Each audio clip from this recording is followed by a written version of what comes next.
Hello and welcome to the regular Tuesday edition of Spurs Diehards TTID, Tottenham Till I Die. This regular show just happens to fall on Christmas Eve, where we have invited some guests who are available at this time of night. And we've also posted a link out there for others that can come on. We can have 10 on at any time. If there are others, if there are any people out there that are home alone this Christmas and just want to come on and make their Christmas feel a bit better, we will be talking about anything really after we do the predicted lineup, which for the Forest game, which probably won't take that too long. So without further ado, I'm sure you want to get in some serious drinking. I'll introduce our guest. Nigel, welcome back to the Spurs Diehards. Thank you very much. Merry Christmas all. Merry Christmas chat. I have got my beer and I have got my matchmakers, so I'm ready to go. And Brad, who's a big friend of the show and a regular. How are you? I'm good, thank you. All right, happy Christmas to everyone and the chat on the panel and anywhere in the world, really. I've got, for old time's sake, I've got some Holston. So, yes, because it was I'm fine. I'm on 2 weeks holiday now, so I've don't have to work. I've got all my music that's already done, so I don't have to get stressed about that. So yeah. So you didn't have a matching Holston shirt to wear with it then? The can. No, I've got my Australian Football Federation top on that my sister sent me many years ago. So just to stir up the anti-Ange brigade out there. And Mark, how are you? Getting there. I also have a can of Amstel and some on the side there. Merry Christmas to everybody. Yeah, season's greetings to everyone out there and to all the Spurs fans community. Anyone in the chat, Mark? Yet? Oh, we got not at the moment.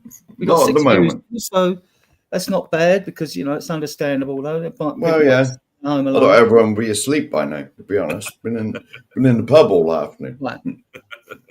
Well, right, we're getting into the lineup. Right, I'll give you a couple of facts and we'll go through the team and then we'll talk about anything. Anyone in the chat, if you've got any questions, you can post them. We'll mention that again later. Yeah, these are just like for those who like omens, you know what I mean? Like, I'm neither here nor there with omens, but Spurs are unbeaten the last 16 games on Boxing Day. In the last 6 home games away, home and away against Forest, we have won all 6. Although, as we'll get into it, Forest are in better form than us, and I don't really know what their team is. I haven't studied them. Forest lay 4th in the Premier League, played 17, won 9, drawn 4, lost 4, goals for 23, goals against 19, goal difference +4. Moving on to Spurs.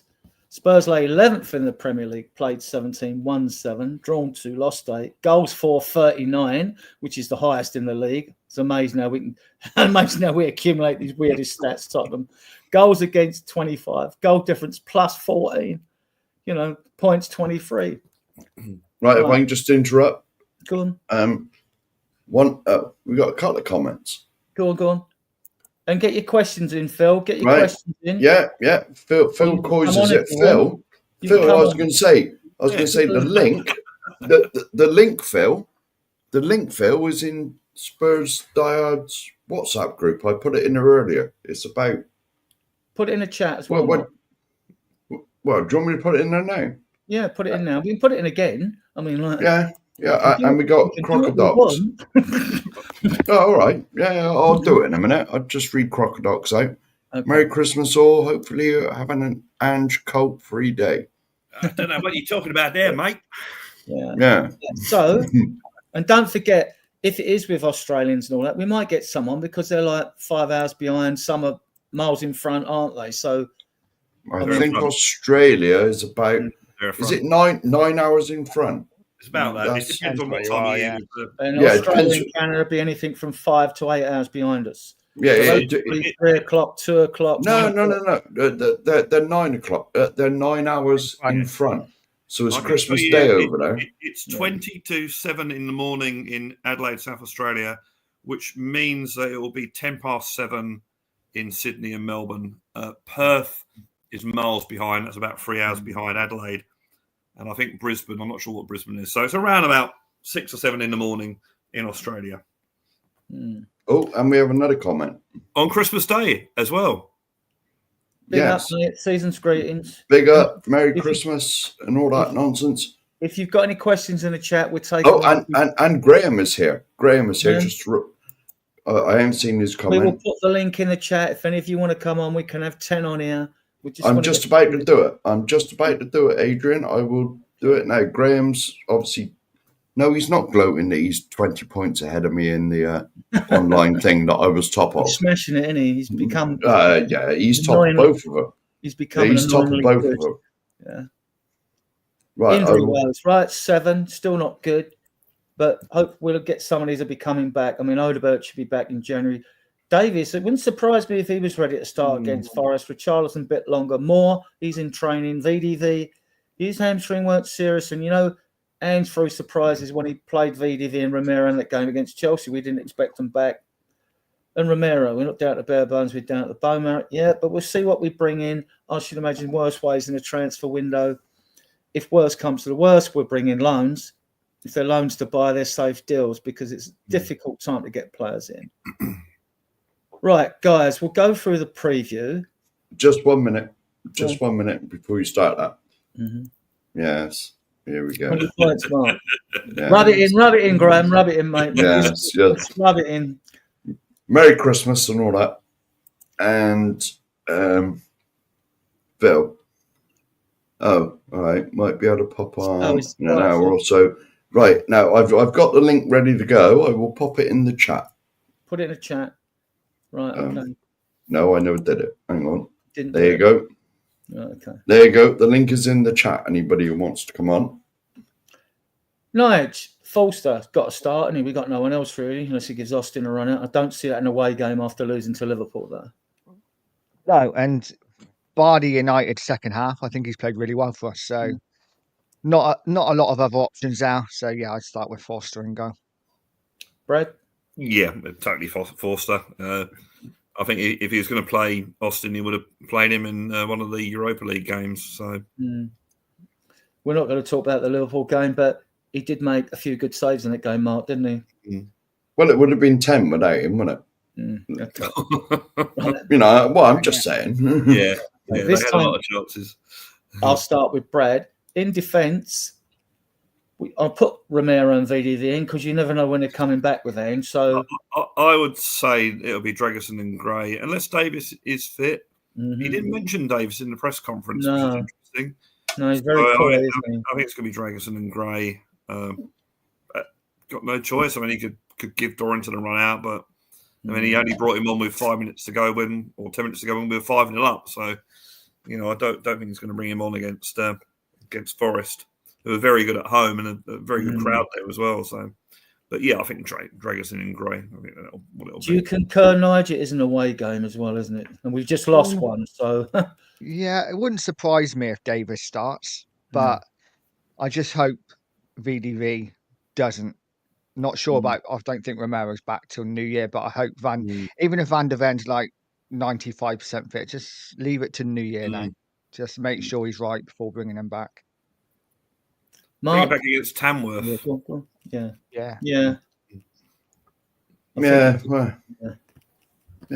It's going to be Gray and Dragerson. I haven't seen the press conference yet, but did he say anything about VDV or? No, he just basically said that Bentoncourt was obviously ready. Has been training obviously, and he said that Udogie wanted to play on Sunday, but was only 90%. So he thought, just another game. So And the embargoed section is until about 10 or 10:30 tonight. When we do the other half, so he might slip something there, which will. I'm sure someone will come up with it if it does. Just a couple more comments, Adrian. Go on, do the comments in the chat. Paul Brown, good friend of the show. Post big up, mate. Next comment as well, he does. Good guy. The link is just above your comment if you want to come on, and James as well. If you want to come on, mate, the link's in the chat. The link's in the chat already, mate.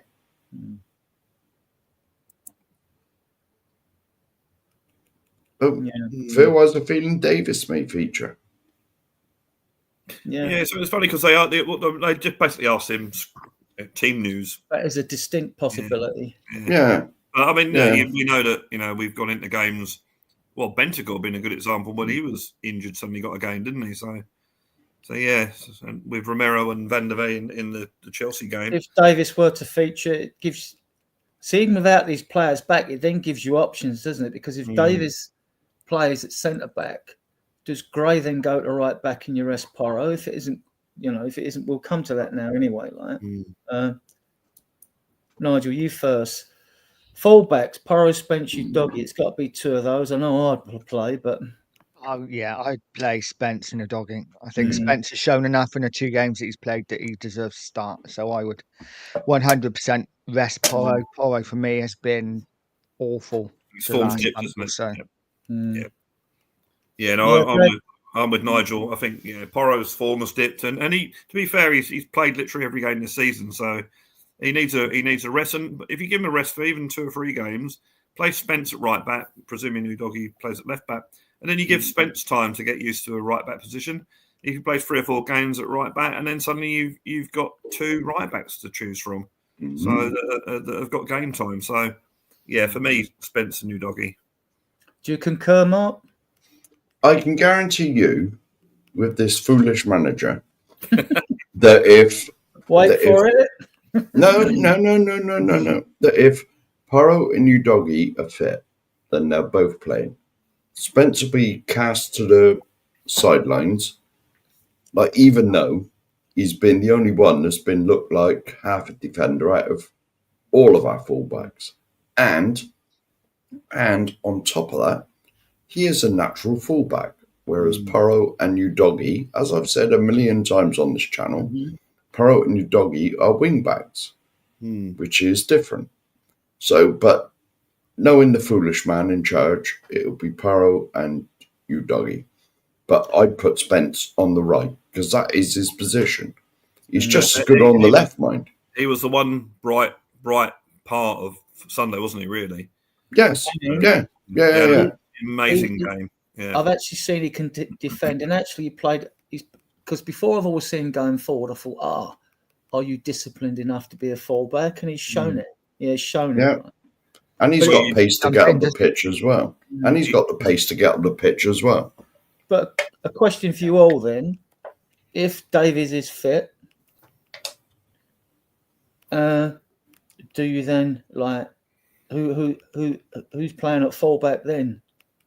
Do you rest Udogie and put Spence out there and Gray on the right, or reverse them too? Well, Davis ain't fullback no more. Or do you Davis ain't midfield? I take Gray out the firing line. You take Gray out the firing line. Yeah, he's had a run, hasn't he? And I mean, ultimately, he's going to play as the number 6. He's done all right. He's done all right, but he's not a defender, is he? And Shield again. I mean, we've just seen if Davies is fit, how many different rotational options there are, and we haven't even got through half the team yet. So when you get a few more players back, I mean, I'm confident we're going to have a very strong finish to the season because players will be coming back, and we will get 1 or 2 in January. I think we'll get 2 in, but we'll talk about that later. Okay, out of the midfielders, it gets. Let you go first, Brad. Out of these, because we don't know. I mean, look, Johnson's got fresh legs. We'll come to it. We know Werner's got fresh legs as well. We know that Solanke could do with the rest, but whether I've got Maddison down lower in case he plays on the wing again, but Johnson's familiar with the Forest ground, isn't he? So yeah, I think Bentancur comes in. I mean, he's been training for all these weeks, so I think he's fresh, isn't he? Yeah, I would probably give Sarr a rest. I don't know, it's hard to tell, isn't it? Can Basuma and Bentancur play together? I'm not so sure they can. Maddison was pretty poor against Liverpool. I actually thought another bright spark on Sunday was when Bergvall came on. I thought he looked quite good when he came on. I don't think playing in that number 6 role, I don't think that's him. But yeah, it's I mean, we Sunday to Thursday, maybe he does bring Bergvall. Maybe it's Bentancur and Bergvall. You've got 2 relatively fresh players there, haven't you? So maybe play those as your two. Play those as your 2. Well, he's played Bergvall as number 6, isn't he? So maybe play those as your 2 sort of anchoring midfields. I actually think he might go Sarr, Bentancur, and I think he might go for Kulu. in Maddison's position. Yeah, And, actually, that's a good point. and rest Maddison totally. Yeah. Wouldn't surprise me if Maddison gets dropped. Although Kulusevski's like Porro's played a lot of games, and so and I think midfield is ultimately his position as well. I think Kulusevski. Yeah. Mark, your take on the midfielders? Ooh. Well, when the channel first started, I said that Sarr just ran about a lot and didn't do a lot, but he's like proved me wrong in that. Because he is contributing and he's getting there for one of the first names on the team sheet now, in my opinion, anyway. So he'll definitely be playing.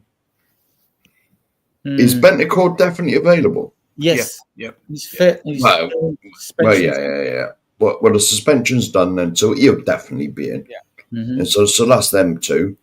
And it's whether you put Bergvall, Maddison, or even Kulu as the number 10. Personally, I like seeing Kulu as the number 10. Yeah. Much as I like Maddison, but Kulu, he's always said that's his favourite position. My take is I'm definitely playing Sarr. I'm not worried about overplaying him simply because he's got boundless energy, And so the earth is covered in 71% water. Sarr covers the rest. You know what I mean? So, so I'm definitely playing Sarr, and then probably different to you guys. I'll bring it up again. I'm definitely playing Bentancur because he's fresh legs. Yeah.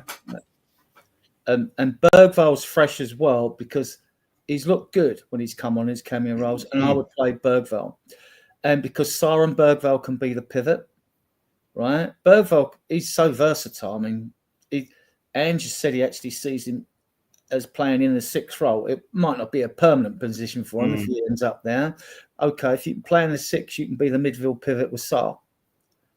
And then you've got Bentancur in there who drives us forward, and his passing's good as well. I would rest Maddison. He'd be on the bench. So it's not a question like you're thinking you're picking players who are going to play 90 minutes. I think some fans seem to be a bit rigid in their thinking. So with that, that's what I would do with those. Just proving that great minds think alike. Mm-hmm. Oh, there well done, Phil. Yes. Checks in the post, Phil. Checks in the post. Right. Well, I said that as well. So that's why I said great minds think alike. I'll put Maddison in this one, obviously, because if you are going to play a number 10, different type, more sort of number 10. But I mean, Bergvall's creative, I think, in my opinion. But it's a question whether Maddison would play in midfield or Kula would play in midfield, or whether you play him on the right wing. So, Nigel, what's your take on these two? Do you think either of them start? I think more likely Kulu for me, just because it's an away game. I mean, it's an away game. Kulu's stronger. He's got much more of an engine, and I just think if we're talking about later on, we'll be talking about Johnson possibly starting on the right. I think Kulu seems to be his man. He doesn't ever seem to really get taken off, and I could see him playing. If anything, I could see him getting rested against Wolves. Brad? Yeah, I mean that's a possibility because you'd imagine that the Wolves game is going to be easier than the Forest game. So play Kulusevski and rest him. I'm not sure how you can do it. I like to see Maddison and Kulusevski play together in that middle. So I think Maddison, it's almost like Kulusevski is the muscle that helps Maddison really. So they're both good players. They're both got good passing ability. I do like Kulusevski in the middle because I think he's a little bit restricted when he's on the right because everyone knows he's going to cut in. He very rarely uses his right foot, and lately he hasn't been even shooting that much when he cuts in. In the middle, it doesn't matter so much if he goes left or right. So, yeah, Mark, your take on that? I'd see Maddison's, but they're both creative, aren't they? But Kulu's got, I mean, he's bigger than Maddison to start with, and he's got that presence, when he's in that number 10. He can hold the ball up as well. Kulu, I've noticed. And just a quick question for you, Adrian. Go on. There you go. Mike Moore's in training, Phil. He's been training with the team for a week or so now. So you might see him against Wolves at home on the bench. Or he might make the squad because the subs bench has been looking a bit threadbare, hasn't it? I mean, when you've got youngsters on there like Mason King, Malachi Hardy, Alfie Dorrington, and Austin. I did know that you know that because you are the oracle of everything Tottenham. Yeah. So, and on the Madison Kulusevski, I mean, Kula will be all right for energy. I mean, there's a danger of wearing him out, but I think he'll be fine. And I just think that as it's an away game and he offers you defensively. And another thing is when Porro's playing, and I hope he's not tomorrow, he needs a rest, not because he's into good football, he's just poor at the moment. You will get, when Porro cuts into the wing, and sometimes I've got a bit of sympathy for Johnson because you don't get the 2E1s overloads on the right. But if Kula's in that side, Kula will get the overloads and he'll come in as well, right? Because he wants to come in and let a shot off, doesn't he, when he gets the opportunity. So whoever's at fullback, hopefully it's Spence. With them two down at right, I think that gives us umph going forward, and Spence can defend better than Porro. Right, so, and I'll be honest with you, if it's Johnson and Spence down that right hand side, that's not both come from Nottingham Forest. Yeah, they're both. Yeah. Nige up front now. Son's looking a bit jaded. Solanke, I think he'd be okay because he seems a tireless runner, and some of these are just more athletic than other players. But Johnson's fresh, and so is Werner. It wouldn't be surprised me if both of them started. Dare I say it, Werner? It wouldn't, because they got fresh legs. They'll definitely be on the bench and probably have a part to play in this game at some stage. What's your take on? What do you think will start? I'd be amazed if Sonny and I left didn't. Kulu out of there as well. Sorry, I should have put Kulu in here as well. Yeah, even though Sonny's been poor, I still expect him to start. I think it will be Son, Solanke, Johnson. I just can't see how Werner starts personally, but hey, it wouldn't surprise me either. So you definitely got Kulu in midfield then. Yeah, I think Johnson starts. He hasn't played for a couple of weeks, has he? No, and he's due a run out against this old team. Brad? Yeah, I think he'll probably go with Son, Solanke, Johnson because you have the option then of taking Son off and bringing on Werner near the end of the game where maybe his pace might prove useful. He says, underlining the word might. May. If Madison, maybe. If Kulu does play as the number 10, hybrid 8-10 mark, then obviously my selection of the midfield three of Sarr, Bentancur and Bergvall will be sacrificed. Yeah. I mean, the front three. Son's going to play because, Son's just Son. He'll get more space in an away game. Yeah. Because Forest won't sit back. Yeah. Solanke will be in, and it's got to be Johnson, my man. JDL and all that.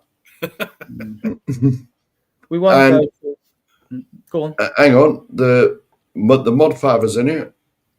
Evening, the Modfather, Ben, the link's there. The link's in the chat, mate, if you want to come on. Right. Okay, what else we got? Have I got any more info?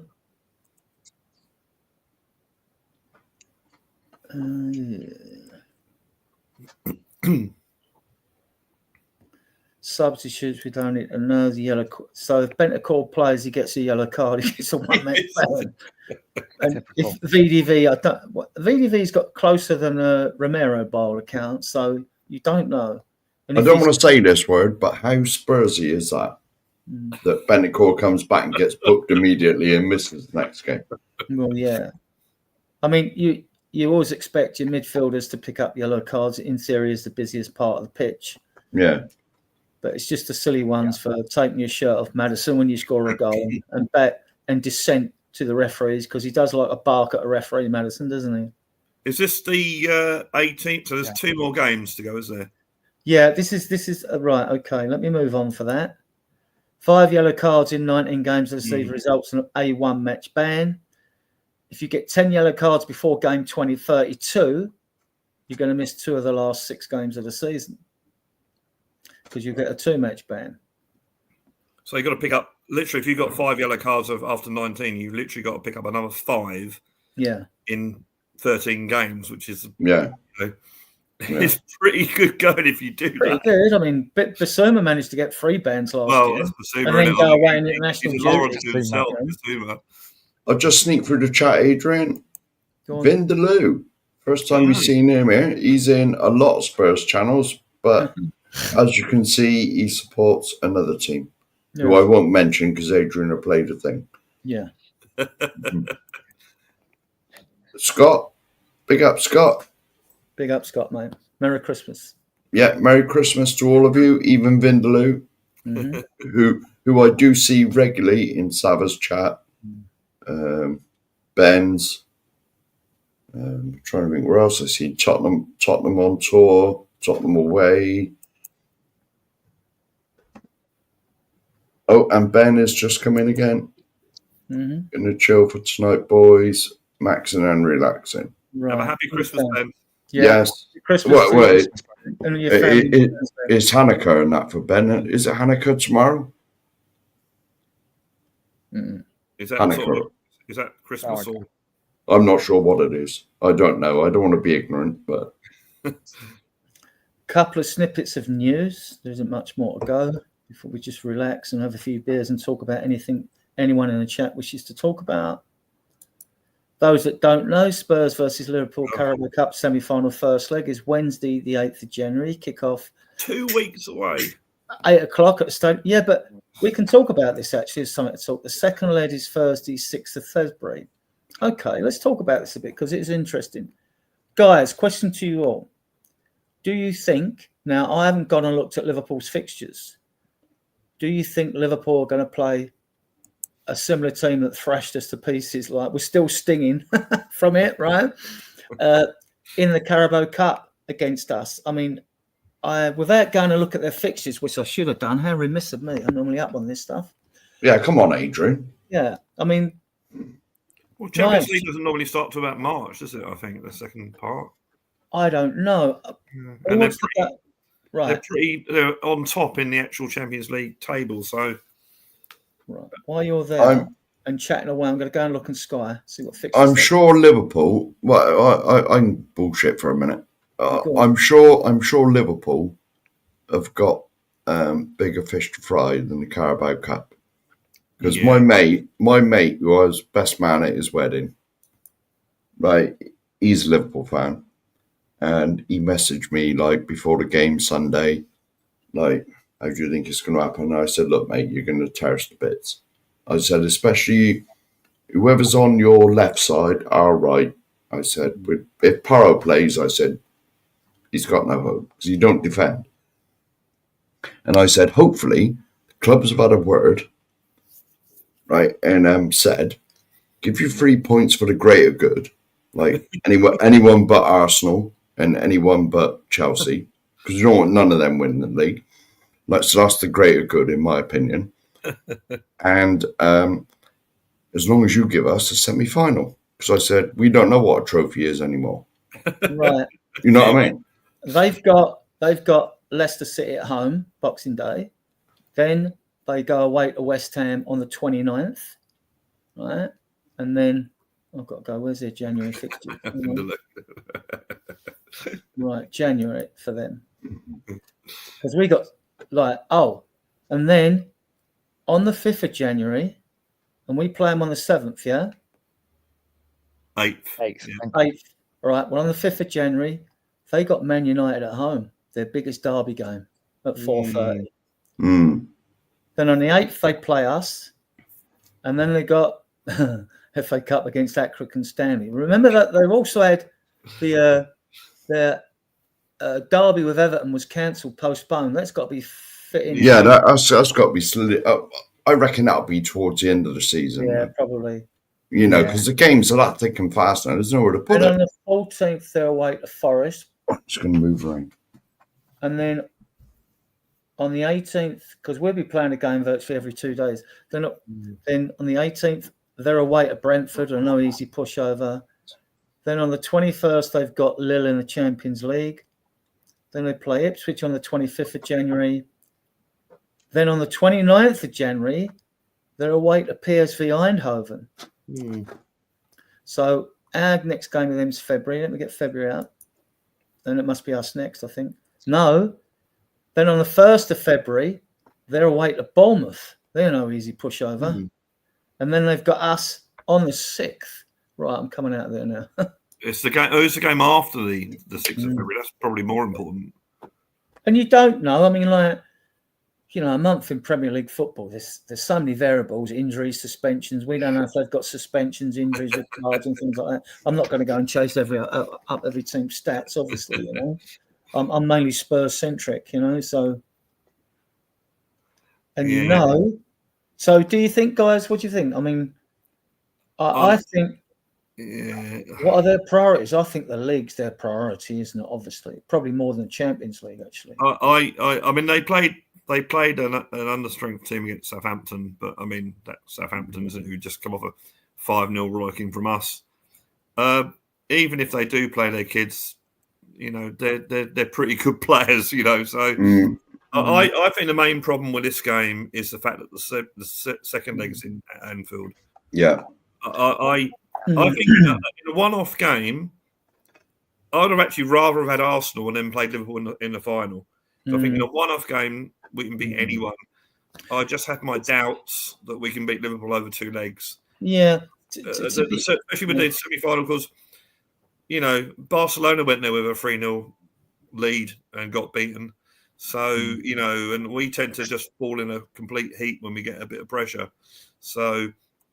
unless we have a huge win at Tottenham, I really don't hold much hope to get into the final. But you know, Tottenham proved me wrong. You know, that's all I can say. You know, maybe it's you know, we don't know what players we'll get back for February, the second leg in February, or the first leg in January. So yeah, I think, in honesty, I think we need a really big win, and I'm talking like a 4-goal win at Tottenham to have any chance of coming through. I'd still be worried, Brad. Yeah, well, I would as well. I agree. I'd still be worried. I mean, I was worried at 3-0 going into injury time at the Etihad the other week. So this is our only hope, Graham. This is our only hope. Well, I mean, there's a bit more to this, Nigel, isn't there? I mean, about that, because like we look at other teams and the players they bring in. We don't watch them 38 games of the season like we do Spurs. So you might see a player plays wonderfully good, and then like, you might never see them again. That has happened in the past in the old divisions. And the thing with squads as well, I mean, we've done it. On paper, when everyone's fit in our squad, it's not a bad squad. It's a top 6 squad. It might not be top 4 with Chelsea, Arsenal, Man City and Liverpool, but it's a top 6 squad, which Villa's got a top 6 squad. I think so have Newcastle, you know, so we're up there with them. Brighton, maybe, Brentford, you know, things like that. We don't know about Forest, whether this is a freak or whether they just got in exceptional players that are only coming to light how good they are at this moment in time. But I keep thinking, well, okay, I look at Liverpool, right? The players are expensive or good on paper, but when we've tried to blend our squad with what are good players, it hasn't always worked. And there's nothing to say that if they change their players suddenly because their players look good on paper, they're going to play that well. And so does this mean, Ben? And so does this mean, Ben, that you're going to be too drunk to watch the football that night? Obviously, if he's going skiing, it involves a lot of drinking. Allegedly. Apparently. I think it's going to be a lot of it is about us. I think we've got to look at ourselves and our own mentality as a team. I think it depends who we have fit, depends what players are back. I think we've said it before, we've said it all season. On our day, we can beat absolutely anybody. But on our day, we can absolutely lose to anybody as well. So it just depends what Spurs turn up. But I'm with Brad. I think we need a couple of goal swing at least in our favour. If we go in with maybe a 3-1 victory, we got half a chance. But it's going to be tough over 2 legs. I would say that if we go in with 3-1 in the first leg, we could sort of hang on to that, but not the way we play. You know what I mean? Because let's face it, even if we're 3-1 up in the first leg, we're going to go to Anfield, play exactly the same way, 2 defenders on the halfway line and everybody else up in their penalty area, and that'll be the end of that. Having said that, Mark, we have scored 2 goals and 3 goals there in our last 2 games at Anfield. Yes, so we have. I think we're always capable of scoring. That's why whenever we go to the Etihad, I'm always sort of hopeful, because I know that no matter how many Man City might get, we can still score. So, yeah, it's that's funny. But yeah, it's if it been the other way around, and we could have got some sort of result at Anfield and then come back to Tottenham Hotspur Stadium with the crowd behind us, it's a different kettle of fish. But I think I've seen them too many times just collapse when there's pressure on them. I mean, the Man City game, we don't know what would have happened if Man City had got a goal back, at 3-0. You do wonder. But we defended well. We had a little bit of luck, obviously, on our side, and we got the 4-0 win. But, we saw what happened at Brighton. We saw what happened when Chelsea got a goal back against us, so, yeah, it's tough. Hate saying it, but and I think we got the ability to win something this season. But that game might be too much for us. But we'll see, mate. I hope I'm wrong. There are people that shout at the screen, going, "No, be confident. Support your team." Yeah, you're probably right, but try to be realistic. Almost might play in our favour if we maybe lose by the odd goal, going to Anfield maybe 2-1 down. Then the pressure's maybe off us, and Liverpool might take their eye off the ball. But possibly, yeah. I'm clutching a little bit. That's fine. Away goals don't count now, do they? In these games. No. So, but do you think these 2 have been a miss, or do you think we'll have bodies back by then? And you never know, Gray might be in midfield, Bentancur, Kulu. I think we're well stocked in midfield, and we've got 7 midfielders. I think Bentancur and Bergvall are good replacements for those 2. And that's the first leg. Yeah. And by the second leg, we might have brought in another midfielder in the transfer window. We might have even get him in before, but I haven't gone into registration and things like that. I know you have to re-register your squad I think within 2 weeks after the January transfer window. But I think because it's only 4 weeks, but the 11-week transfer window in the summer, I think you have to register a squad immediately the window ends, which you'll have your players anyway by then anyway. So there's nothing wrong with sending them. Guilty as charged, Ben. Guilty as charged. Yeah, right. So that's that. Before we come on to the fixtures right now, we've done it before, guys. I was there in 1973 when we drew 1-1 at Anfield in the League Cups. I'm not sure if it's a semi-final now. We won 3-0. No, at White Hart Lane. It must have been the semi-final. 1-3-0 at White Hart Lane and went on to beat Norwich in the final with Ralph Coates goal. I was at Wembley. I was only 2, Adrian. I was 2. From memory, I think that 3-0 win must have been a replay, because I'm pretty sure we played when we got to Wembley. Yeah, it's a replay. It would be a replay, not a semi-final. We had Bristol City in the over 2 legs, and I think from memory we might have had West Brom in those games over 2 legs. Can't remember, to be honest, but I think we got the 1-1 draw at Anfield, and we got the replay, and we won 3-0 in the replay. Okay, well, these are our remaining December fixtures. We got Forest away, and then 3 days later we got Wolves. But on the subject of fixtures, I couldn't fit the first leg semi-final leg in here because it's 200 characters. That's all you're allowed. But we've got 1, 2, 3, 4, 5, 6, 7. So we got 8 games in January, right? But I mean, the fixture congestions affects us as much as it does Liverpool. They'll have the same fixture suggestion because they're in all competition. So that gives you sort of some hope. You wouldn't think there was any after 6-3. I just don't think it's going to be the same game again. Oh,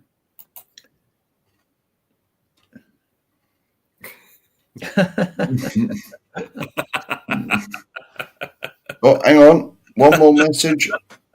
The mod flexing his muscles here, right? The mod master is flexing his muscles. Yeah. And The Queen is here. Hello, Big Ellie. Big up, Ellie. Happy Hello, Christmas. Ellie. I hope you're feeling better, miss. Yeah. You've got the link, Ellie, if you want to come on, if you're well enough. Right.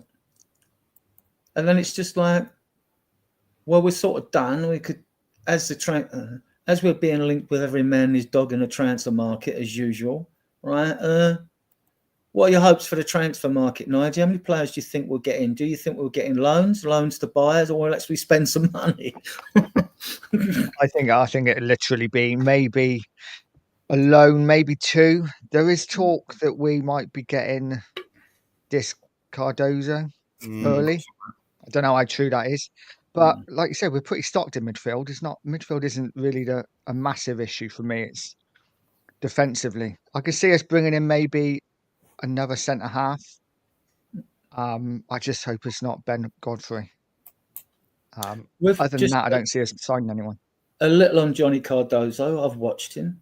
Great name. What a great name. Yeah, he should be in a mafia with that name, shouldn't he? You know, Big Louis, right? Yeah. So he's he's brave as hell, right? Very energetic, box to boxy, number 6, like throws himself about. When you get them sort of number 6 type box to box midfielders, sometimes you get the unsung hero type that don't get you sitting on the edge of your seat, you know, but bundles of energy. And he's part of the Lo Celso deal. And the agreement was they take Lo Celso and we have the option to buy Cardozo for like 21 mil or something, 25 million euros. If we choose to at the end of this season, it's a fixed fee. And the weird thing about this deal is even if, is it Sevilla? I can't remember who's got them. If they, what was I going to say now? If Seville, if we don't want him off Seville, even if they sell him, part of the deal was the fact that we even get part of the sell-on fee. It's you've got these really weird deals now, the way they're worked out. So Levy like that. If Ange wants him, Spurs should just cough up the 21 mil in January and just go and get him if he wants him. It's a question of whether Ange thinks he suits the system. I did read a tweet today, and I don't know how reputable the person was that was tweeting it.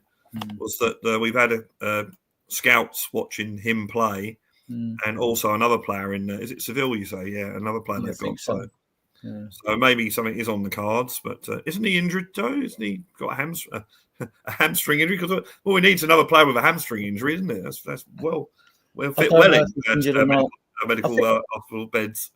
Can I just say big up, Spud? Can I just say big up, Spud? Merry Christmas, mate. Happy Christmas, Spud. I will put the link in the chat soon again. It's players like that when you watch them, because they're not the most sexy. You know, when I normally look for players with vision who move the ball quickly, can make things happen. With players like that is when I would go to the stats, because you need, if he's going to be defensive or whatever, you want to see the aerial victories. You know what I mean? You want to see the tackling, like recoveries and all that. You know, so make sure he's better than what we've got basically in that position and can be utilised as a squad player.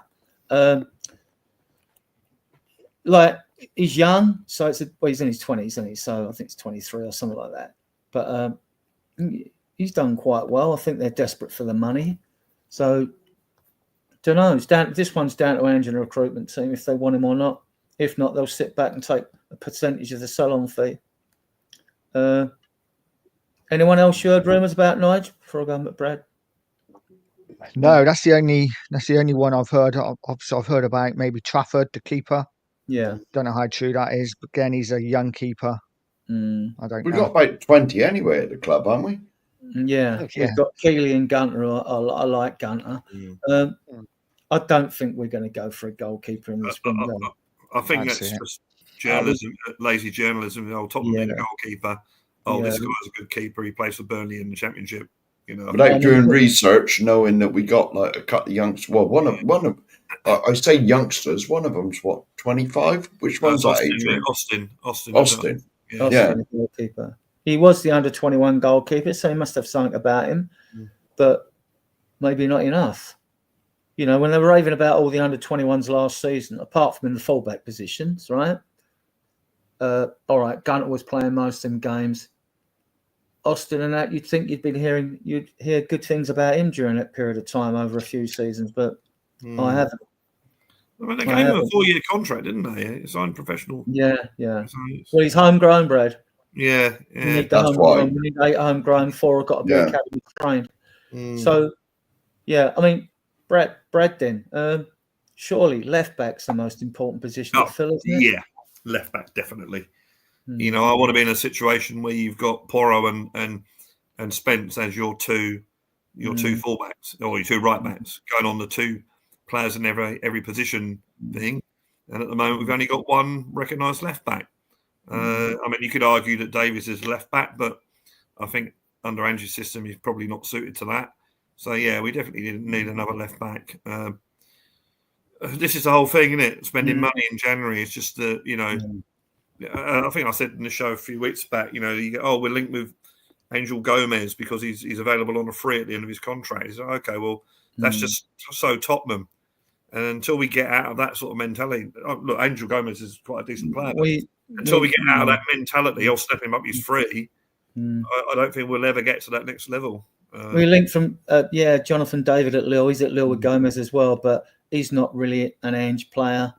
Right. And we were linked on goalkeepers front before we had this goalkeeper. Before Vicario was injured, we would listen to Garcia at Espanyol, that goalkeeper there. Was it Luis? I can't remember his full name there because it's a while ago since I watched the video of him, and I can't remember the video either. I watched so many, I just can't remember it. No, this comment here, I 1,000,000% agree with. Levy need to spend money. Yeah, this is what the stadium was built for, allegedly. And the key word there, John Lee, is experience, right? Yes, yes. Yep. Yeah, no one's in agreement there. David Clarkson here, yes, the consultant. David, put the link consultant from Leicester. The consultant from Leicester. Mark, can you put the link back in the channel? I certainly will. Will. And that's yes. Oh, as one more. See, proper centre back. Yeah, Croatian number 5. Yeah. I can't remember his name. Milenkovic. Yeah. Well, we linked with him once. Or am I thinking we were linked to a Milenkovic, whether it's the same one. I don't think he's younger. Yeah. I think he's younger. I think it was. Right. I will pop the link in the chat if anyone wants to come on, since it's Christmas. Yeah, we've got 31 of you viewing us. I don't know how many are actually in the chat channel, but you're all welcome to come on because we're nearly done here. We can talk about everything, where you live, the weather, where you are, blah, blah, blah, and all that. Yeah, it's warm here. Yeah, and we can still talk about the transfer window in the chat channel because we thought we're done on the Forest review. Number 6 is, I would have liked Edison. We were linked with Fratesi earlier on from Juventus, who's not getting the game time now. We wanted him last year. They would be 2 good choices. There's the Feyenoord captain. I can't remember his name. If someone in the chat's got it, post it. He was linked with us. But these, again, midfielders, you see. If the priority is left back and we went for someone like Patrick Dorgu, who's of Danish-Nigerian extraction, the only thing that would make the fan base melt a little bit, go into a minor meltdown, is the fact that he's 20 years of age. But I've seen this kid and he looks so good, right? He's so fast as well. And he can play left side midfield, left wing. And he's 20. I don't want no more kids here, right? But then I've got to contradict myself. I would take him. When they're good kids, it's different. Sorry? When they're good kids, it's different. When they're ready to go straight into the first team, I like Dorgu. I think he's really... Yeah, he did well in the under-21 tournaments, didn't he? For Denmark, I think he played instead of Nigeria. There is a difference between being a kid and inexperienced to being a kid, say, like Wayne Rooney, who come in when he was 16, by the time he was 19. Or Nico Williams, who played in the Euros. Yeah. Or Lamar, who played... any of them. Any of them. Just... Well, Rooney was the first one I thought of because he played for Everton when he was, like, still at school. And he went straight in, scored that banger against Arsenal, and he was ready. European Championships, isn't he? 18 for England. Yeah. There's a difference between, like, the kids that we bought. Like, we don't know whether they're Premiership ready, like any of them, to be honest. they're proving that they are. But like, well, are they really ready though? You know, if we. I mean, players like Rooney come around once in a lifetime. Well, yeah. You know, I don't think they're out there. And the other one that comes to mind is Owen, isn't it? I was going to say Wilfred Owen, but that's the World War I poet, not Wilfred Owen. No. Michael Owen, that's it, Michael Owen. Yes, that's the one. He was another one that was. Or any of them kids that Sir Alex come in when Alan Hansen said you can't win nothing with kids, and they won the league. Well, even Dele Alli when he come into the Spurs team. Well, exactly. I should have thought of him, shouldn't I? That's Chat, get your questions in, and if you have seen any transfer rumours linking us with players, name them, and I'll see if I know them, and like we can talk about them and what positions they are. But get your questions in now, because like it's sort of like an open forum now. We want your questions. And Mark has put the link in the chat. If any of you want to come on, we can have 10 on here max. So you're more than welcome to come on, and join us. So I'm trying to think. I might. Yang. Yeah, we can talk about him. Yang looks rapid and plays beautifully. Yeah. I think he will start FA Cup and score. Maybe. He's 18. He's here now, isn't he? Yeah, he's coming. I don't think he's allowed to even start playing for a week or two for some rules. He's got to get his work permit. Sorry, that's why. Yeah, I was going to say his work permit and all that. He's 18. He played in the K-League last season. 12 goals, I think. 6 assists in something like that. That's true as well. This is true as well, John. Yes, definitely. So definitely. I've watched him. I don't know if you've watched. I did put what I do in a WhatsApp group, my Facebook groups, XCOM, Sky. I forget what that thing. I go and plaster them with videos when I see a player, and I've watched more than one video of him. He is fast, right? Yeah. And he is a winger that takes. For those of you that want one, he is a winger that takes players on. That's his hamstring gone, then, isn't it? In the first couple of games. Matt, Happy New Year, So go back to David Clark's comment. I think Ashley Cole might be able to get a game, but I'm not sure Mick Mills can these days. No, he's quite suited to the football now. No. You could add Kenny Sampson to that list, David Clark. Arsenal had good left back. Stuart Pearce. Yeah. So and he scores bangers from outside the goal. Big up, Eugene. Big up, Eugene. Yeah, I was going to say you can come on. I'll put the link in again in case you can't see it. Latecomers. Yeah, the links in. It's in the chat, Eugene. If you want to come on, sir. We're going to get in January. How many players? You know what Tottenham is? We'll probably link with loads and get about one. I'm hoping. I mean, Ange seems pretty set that we need replacements, so and inexperienced players. So we will now find out whether he is going to be back. You know, so that's about right. This is about right here. David's comment. It's cheap as well. So maybe we might get free loan to buyers, that sort of thing. I mean, fans see. When you know the club, when they say, I would like Robertson, the left back at Fulham, we're not going out and spending 60 million, 65 million on the left back from Fulham. That's not happening, right? So we're going to look. Well, they'll have a list of recruitment team, and there's at least 5 or 6 of them in the recruitment team. I mean, apart from Jan Lang and Scott Munn, you've got Ange and you've got Max Leggett, first team scout we nicked from Bayern Munich, and you've got Rob McKenzie, who's the chief scout at the club. That's 5 there. Whether Milo Jelinek was involved in that when he was at Villa, I don't know if his job title was different at Spurs, but there's at least 5 of them involved in it. And of course, Levy's involved because he's the one who just says, well, this is the kitty, spend it how you will, but that's all you're getting, right? Unless you sell it. He even says that, Adrian, to be fair. No. I heard. It will be a fund. We had to persuade him to put the money on Solanke. So, you know. Can I just say, though, can I just say, Eugene's come back in. Thanks for the guys, but it's 5-8. Merry Christmas, Eugene. Merry Christmas, Eugene.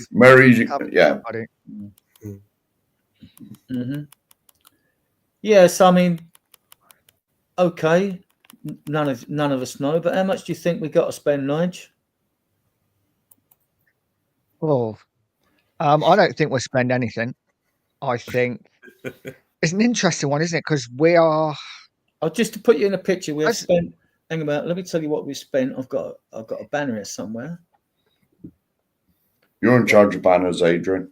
Right, net spend. Right now, we've spent actually this season. That's not the net spend. We spent 93.55 mil. This is according to Transfer Market. Right, we've spent that on average since the stadium's open. Don't laugh. We spent like 1.1 billion on players. We bought 29 players in before Ange was here, all at £3 each, like obviously, right? Rather than spend more on individuals. And so our average has been anything from 120 mil a season, right? So they're saying not until the end of summer. I get summer because you do your financial report by April. So then you know what you're now starting a new year for spending money. So that's the tax year, isn't it? Yeah, there will be tax more. Year, isn't it, It obviously would be more money to spend in the summer. It's a question. I think we got probably. I don't know. I think we probably got about 30 mil. But that is not. Depends how you spend it. If you get loans to buy or paying loan fees, it can go a long way. If you put 10 mil down as a down payment on free players, you've got free players in. But I don't think there's a fortune to spend. I don't want to disappoint people in their new year. Unless there's an investment incoming. We got that guy that woman brokering things. It might be okay. We'll inject so many million to buy players. I do think it's quite funny actually. Talking about money, as everyone goes on about the naming rights for the stadium. Oh, we need naming rights. We can talk about that. The deal they're looking for is like £25 million a year, which for you or me is good money, but that doesn't really buy you a lot, does it, in the transfer market? No, but it adds to your total revenue streams, doesn't it? Yeah, and which helps. Yeah, but our revenue was the third highest in sport last year, and not talking about just football, in sport, and yet we still have money tied up in other things that we can't spend it. So the thing is with the naming rights, right now, I think, right, all right, that bloke was brought in. He didn't do nothing from what I, because he didn't get us a deal. But I think Levy has realised, whoever he was. But I think Levy has realised, because when you see like games like the NFL game, and there's an option to play games at the Tottenham Hotspur Stadium on your PS5s and whatever, and you see things like that. Because it's involved with the NFL, and whenever there's a game at Tottenham, it's at the Tottenham Hotspur Stadium.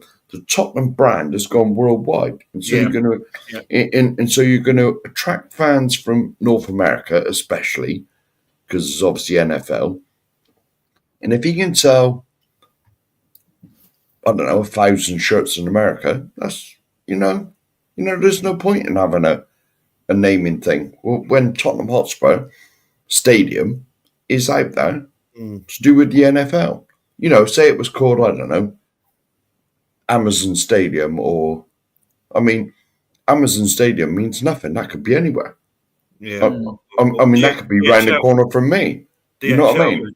DHL Stadium. Yeah. Don't deliver, just like Tottenham. You can imagine what banter we'd get if we delivered. I think what affected that, and now that Spurs is known worldwide, it hasn't been such a blow. But with the naming rights deal, I still don't think the business environment out there is right after COVID and things like that. I still think there's a lot of money out there, but I just think, that people are hesitant at the moment and what they're getting for their money as well. Yeah. Now, the more sponsorship deals you get, the more events you hold, the more attractive we are for a name is right deal. I mean, I'm not too worried about the NFL and I understand some fans' fears about, NFL franchise are coming, the legacy of Spurs all across the board be stripped to pieces, and I don't see that. I mean, I could be wrong because with the NFL you get 17 games a season, so you've got 8 or 9 at home, right? If you had one at a stadium, and you can easily have other events like different different concerts there, boxing there, rugby there, League and Union finals and things like that. There's lots of things you could have on there that could keep an NFL out. But if the NFL come in, you look at 8 or 9 games, right? Well, as a football team, we play 38 games. That's 19 home games. You're now twice that number. You know you're going to be in Europe on a regular basis. So if it's an 8-league system, you're going to play another 4. That's 23 games. Then you've got FA Cup and League Cup could be home 26 wins. So Spurs are going to play 2.5 to 3 times as many games as any NFL team. So that doesn't worry me in that respect. I get an item about the legacy, and we can talk about that as well, actually, the stadium, the museum and bits and pieces like that. We can talk about that. So I don't think it's a threat. They'll come in, the NFL, if they do, and they'll probably earn more money in America through TV rights, watching games in the good old UK and things like that. So, I mean, actually, Adrian, there's a question here for you, really, seeing as you are the oracle of everything Tottenham. How much is the deferral of the loan for the stadium per year? Interest rates are about, we're told, 25, 26 million a year. Yeah, he got a good deal on the loans, didn't he? He got a very low. I do know this. Yeah. This is without like Adrian, the oracle, like speaking. Levy got, was it 1 or 2%? Of all the money he borrowed. It was really low. There were different loans. So it was 1.5 to I think 2.75% was max. You can't get them rates now.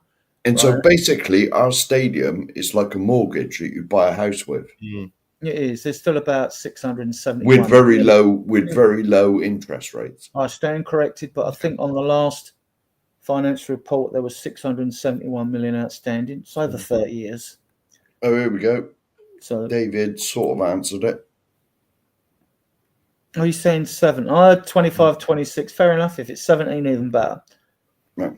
But we did owe 308 million on paying off ex-managers, transfer fees, agents' fees. We owed that. Now, because it was 800 million on the stadium, wasn't it? No, 671. It's down to a lot of the money's been used. But it was 600 or 800. But yeah, so I've lost. You're right. So that 308 million, right, on players that we wasted money on, obviously, and got rid of for nothing, got no money back. So because like contracts are over 5 years, if you owe money, that has to be paid, has to be amortized over the 5-year period. So say 300 million, it's easy. So we'd have took 200. We'd be down to 240 million after the last thing. But now we've brought in more players like Solanke and all that. We don't know the exact figures from their deals, how much has been paid in full or not, that would be added at 240. It might go up over 300 million again. And that affects your spending under SCR squad cost ratio rules, because when you take all the football expenditure away from the club, like 251.1 million in wages, nearly half our revenue, right? This is an interesting. It's an interesting point here as well. Don't forget, it's a club debt, not Levy or Lewis. Yeah, because all that was signed off to Tottenham, wasn't it? It wasn't actually on Enid, was it? But it's we paying high prices. We're paying a tax to fund for all the debt, basically. But yeah, the club's never going to go bust. But if it did, Levy and that would get nothing. Yeah. Anyway, right. So anyway, can I just remind the chat? This is like Ask Us Anything time now, so you can put any questions in, as long as they're not too rude, or you know what I mean.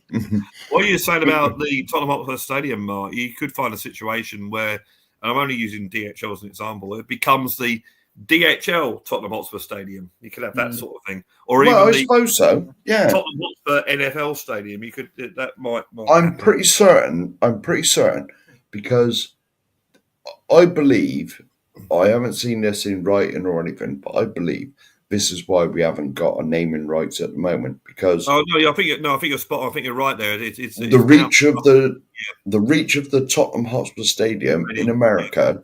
In America, when they're showing games at our stadium, puts Tottenham's brand out there. And I agree with you that if we do get a naming rights, it'll be, say, I don't know, it'll be Amazon Tottenham Hotspur Stadium. Yeah. You know, the Tottenham Hotspur Stadium will be on the end of it. Yeah. I think didn't they do the same thing with St James's Park where they got bought? They was it Sports Direct? Yeah, Sports Direct. Yeah. So I remember that causing a big consternation with Newcastle fans. Oh, what are you going to call it? A Sports Direct Stadium, but actually became the Sports Direct St James's Park. So yeah. On the DHL thing, Brad, when we met for the Liverpool game up in the dispensary, right, 5th floor, was it Martin or Steve that turned around and said, "We don't in DHL, they deliver parcels. Spurs can't even deliver a trophy." Yeah, it probably was Steve. Yeah. Was it Steve? Was it? Yeah. Anyway, we take a lot of stick if it was DHL. I'll tell you. I don't want to butt in, Adrian, but we have our first question.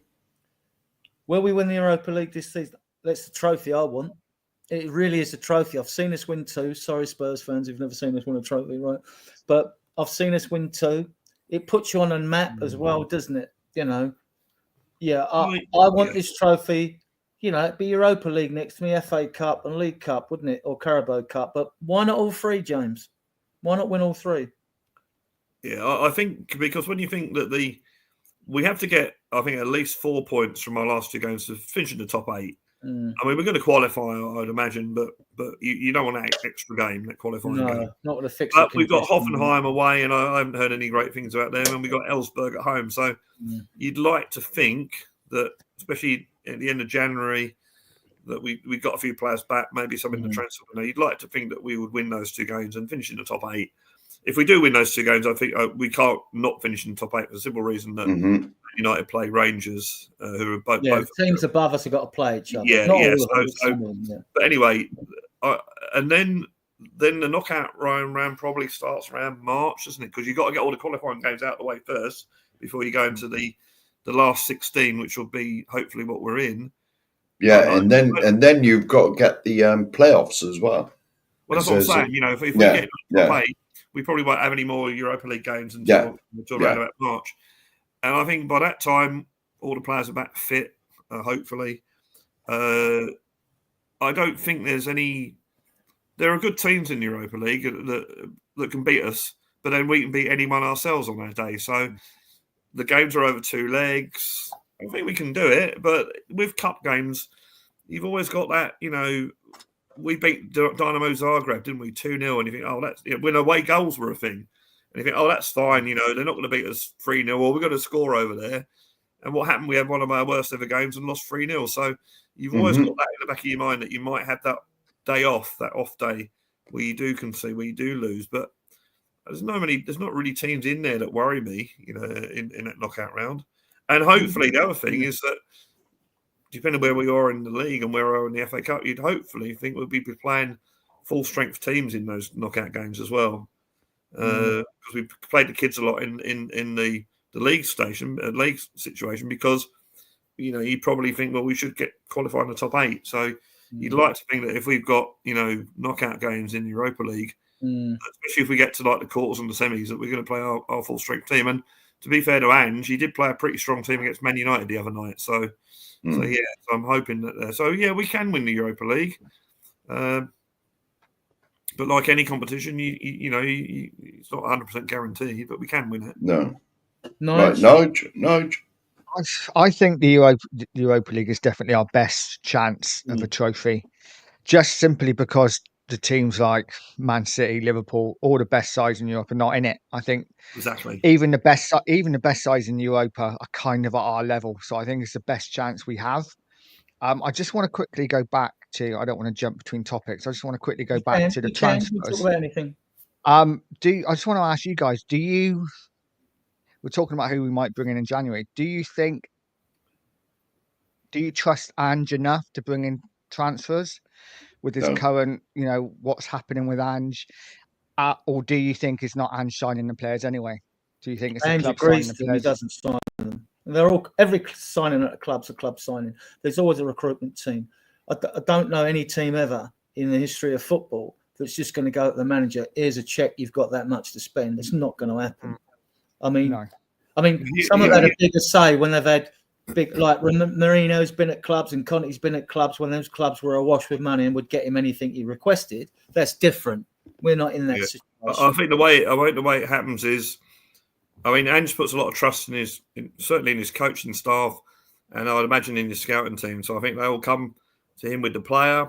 And let's face it, he's not an idiot. He will do a bit of research, and he'll know whether that player fits into the way he wants to play, whether that person has the right mentality, because he's very big on that, and rightly so, because that was the problem with Ndombele, very skillful player, but mentality all over the place. He'll have the final say, the yes or no, and then it goes to someone like Daniel Levy. We want this player, he costs this much, and Daniel Levy says, no, sorry. So I think, no, sorry. It was 5 tiers below. Exactly, and I think that happened. It almost, as I said, it almost happened with Solanke. That's who he really wanted, and he said that was the one player he wanted at the start of the transfer window. Took us to the end of the window again, and I read the other day that Levy was even umming and ahhing about that one. So there we go. Well, right now, the original question: will we win the Europa League this season? We are favourites in it, allegedly. I need to go somewhere. And right. bear in mind, Nigel, I mean, win it, you're in the Champions League. Yes, exactly. In my opinion, our only hope of Champions League this season is to win nothing. Because we're not getting top 4. No way on this planet. Not the way we play. Always open at the back. You know, I've criticised that enough, but it's Christmas. It's time to be happy. Right. Next question. Will we win the cup? I'd love the FA Cup, mate. I really would. The FA Cup has got a special place for me because when we won it in 91, we were the record holders. And I was 20. I was 20 back then. Young pup. After the Liverpool game, you wouldn't think we'd have a chance in 2 legs against Liverpool, but that'll be a good thing. I like it when we're strong underdogs because we usually shock people, like going to Man City and winning 4-0. I mean, I get it if fans say it's virtually a foregone conclusion that Liverpool are going through to the final because of the result and the way they played. I mean, I hate to say it, but Liverpool and Arsenal and Chelsea are the 3 best teams I've seen at our ground this season, right? So might have to play the songs, Mark. But hey, did you say something? I said I did mention Chelsea and Arsenal. Hang on a minute. I've got to find the bloody thing now. Uh-huh. I don't know where they are, Adrian, because it's all changed. Right. No.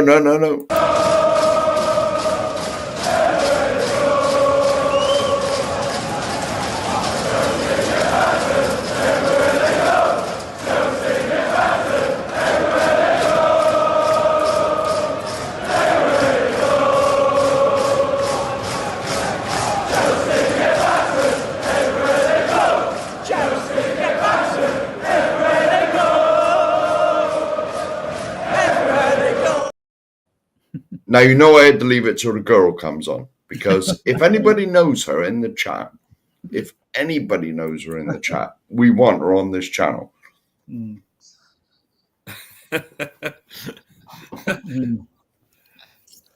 Yeah, I can't say I do. Yeah, because with the fixture lists, we don't know what Liverpool are going to do. We don't know if they've got players on yellow cards, if they've got injuries and suspensions. Whatever team they put out against us is going to look strong. But when you rotate, we've seen it happen so many times before. It don't work sometimes. It just doesn't work. So we're not, I get it though. Fans think, oh no, we're going to get battered. But, that's not a foregone conclusion. The FA Cup, Tamworth, please. I don't care who we play, even if it's Liverpool again, as long as it's at home. I'm with you now, Mark. He's on the end. Oh, you got Amstels as well. Just one. Yes. Just one, yeah. well, it's like I said, mate, this is the only lager I found that doesn't affect my sugar levels. It's also low alcohol, so I can sort of not get. Is it? Yeah. No, not low. 4%. I mean. Yeah, Nige, 4 they're trying to make us jealous, Nige. They're trying to make us jealous, right? I know. Oh, no. Amstel Brotherhood out there. The Amstel Defence League. I think if we get to the final of the Carabao Cup, we can win it. Oh yeah, it's a one-off game. Absolutely. Although I mean, the Tottenham Arsenal final is on the cards. Is it still on the cards? Well, it could be. Yeah. Although to be fair, if we Newcastle have been trying to get a trophy for many, many years, so they could get Tottenham versus Newcastle. Longer than us, to be honest. Yeah. And that says 68, something. I think 1968. I think the last time they won a trophy. 69, Bloody the hell. Fairs Cup, Fairs Cup. City Fairs Cup. In 68 or 69. I think it was 69 from memory, but Right, I'm willing to be corrected. And Bloody hell, I wasn't even born. But I was you look at our record. I was still celebrating Spurs beating Chelsea 2-1 in the cup final in 67, you see, with goals from Robertson and Saul and Frank Saul. Right, so I was just saying, we're in 2025, aren't we? So I have to get how sad is this? I need to get a calculator out for this. So we've actually won one trophy in 33 years. Because we won the FA Cup in 1991. And in the 33 years since then, we've won one trophy. So no, 2. 99. So, oh yeah, stand corrected. it was a forgettable final, but yeah, we did win it. Yeah. I was at the game in 99. I was as well, yeah. Yes, I was at Wembley that day. You know, I guess, we're talking about everything now. Now, my friend Penny, who, if you are watching, Penny, hello, although I doubt if she is watching, she, for some reason, used to bring this blow-up alien to Tottenham games, okay? You know, the archetypal alien with the big eyes. Yeah. Don't ask me why. There's a picture in one of the programs, and you can actually see this alien in this picture of one of the programs. She used to bring this alien, so she brought it to the Tottenham Leicester final. And would you believe it? We walked into a bunch of Leicester fans, and one of them had an alien as well. So, so they're having these sort of alien fights. But that was an amazing final. It's the first final I've been to live to see Tottenham win anything live. Yeah. I've seen them on TV and that, but that's the only one I've been to live to watch us win anything. Anyway, it was just amazing. It was just an amazing day. Yeah. Want Robbie Savage. Savage in that game. He just wound the whole. Because most of the ground, no disrespect to Leicester, but most of the ground was Tottenham fans. And Robbie Savage just wound us all up the whole game. He was horrible. Edinburgh gets sent off, and Alan pops up with a winner. Yes. Well, I was behind the goal. Behind the goal where I think it was in the. I'm not sure it was in the upper tier or lower tier, but we were behind the goal where Nielsen scored. Yeah, I was on the halfway line opposite the Royal Box. And I just can remember that feeling. It was all like because we had the player sent off. Going in extra time, Leicester going to be favourites, so we got 10 men. And when that went in, it was like just pandemonium, and it was almost like I don't know what to do. It's like I can't say anything. It's just one of those amazing moments. And then we went back to Tottenham. I don't know if it still was there anymore. But the Irish club used to be where the Tottenham Hotspur supporters club used to be, and we went back there, and they played all this music, and it's just brilliant. And I mean, on that time, the police had actually cordoned off that area. You couldn't get, because I think we might have been on a bus or a trail, and we had to stop and get off and walk the rest of the way because the police had cordoned it off. And I think on the way back, I got a train from White Hart Lane station, and there was a group of Tottenham fans literally doing a conga down the station and this sort of thing. It was just amazing, actually amazing day and evening. But yeah. Right, sort of question here. Have you heard Netflix are being put forward as the possible naming rights company? I haven't, but David's right. I heard Netflix as a company are struggling. From that's Disney. true. Yeah. Well, Netflix is all right, but it's not the best, is it?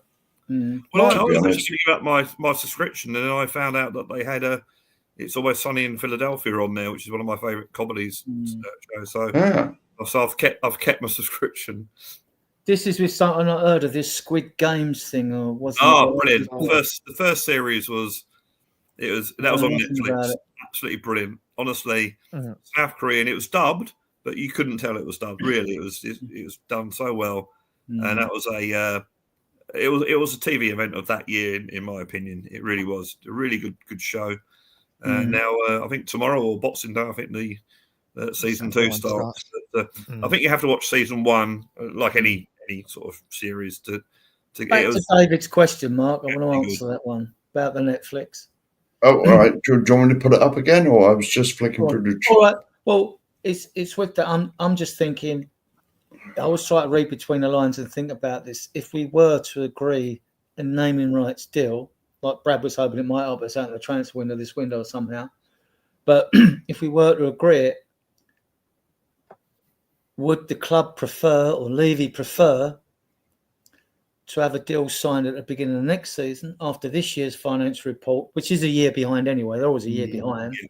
Or would he want to do it now? I mean, I don't know. I don't know on that, but that would come into play.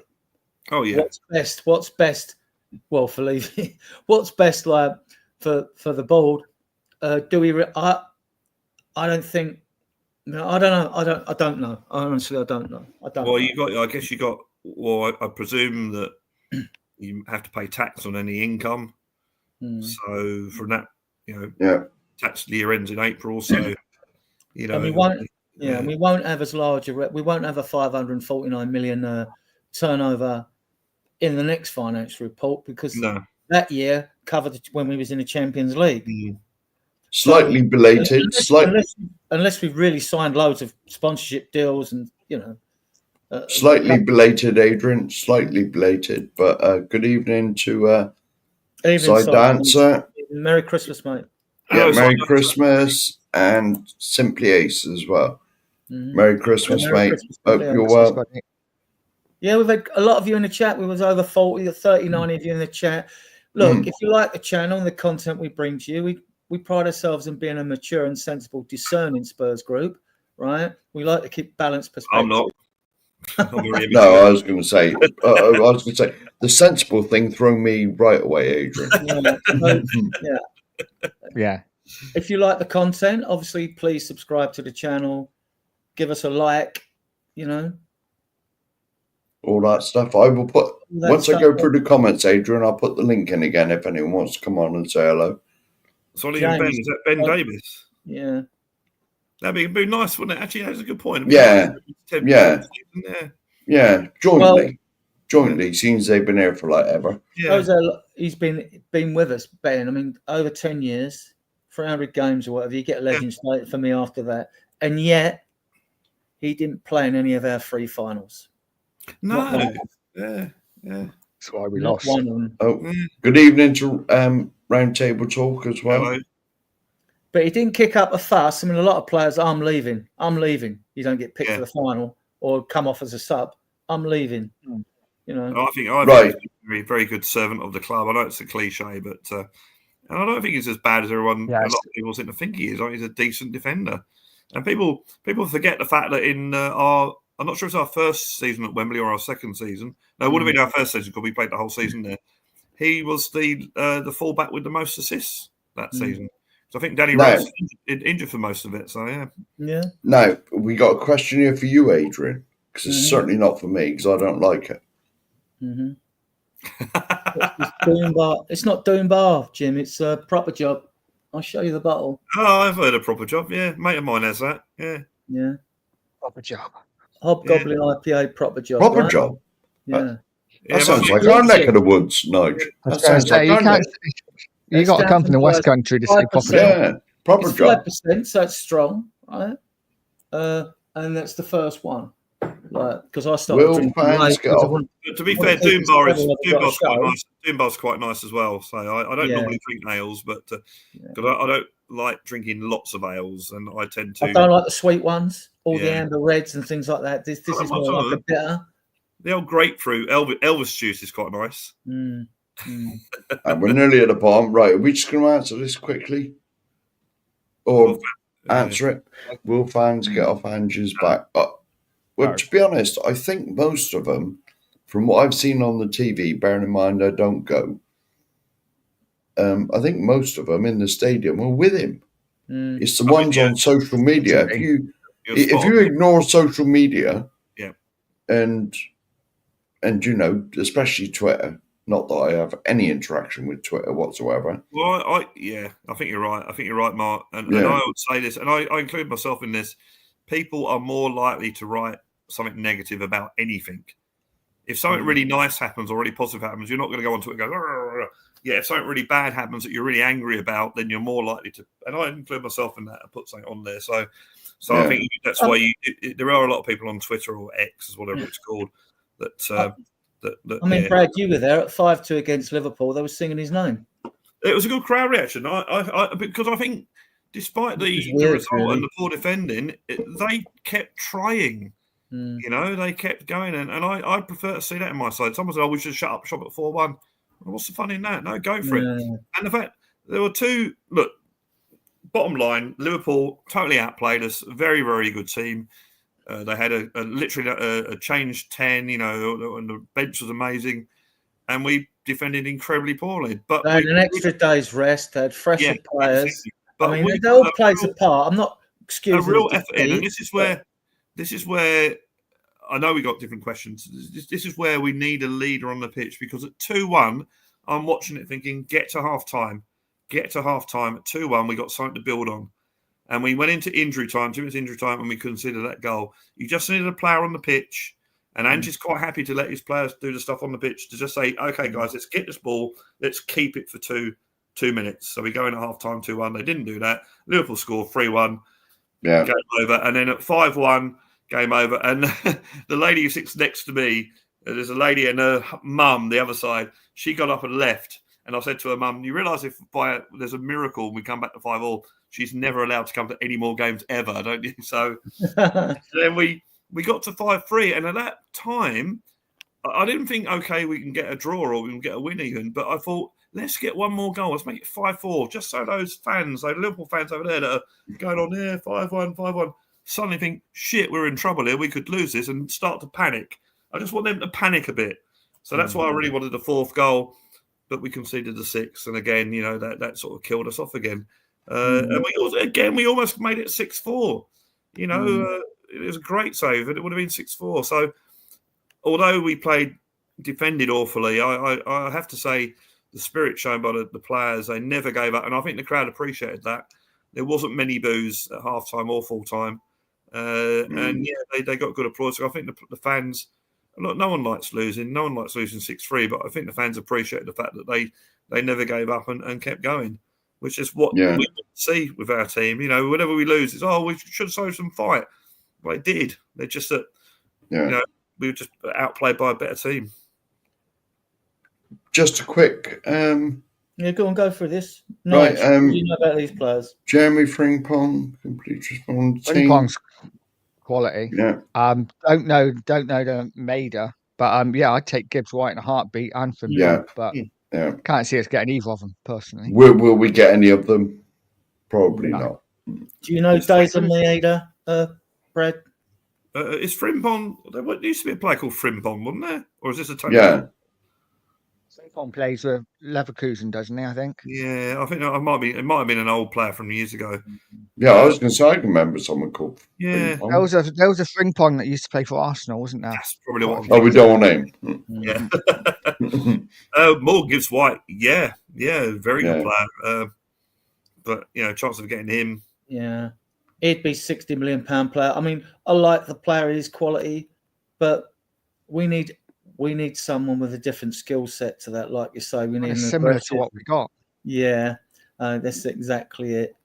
I mean, right. The next comment, Adrian, is for you really, because I know we all set this up, but you are the man in charge. Our idea is to do it when we get. We have discussed this after a year, because we've got to talk with Ellie and Ian Meth as well, and Queen Ellie. We got to discuss this.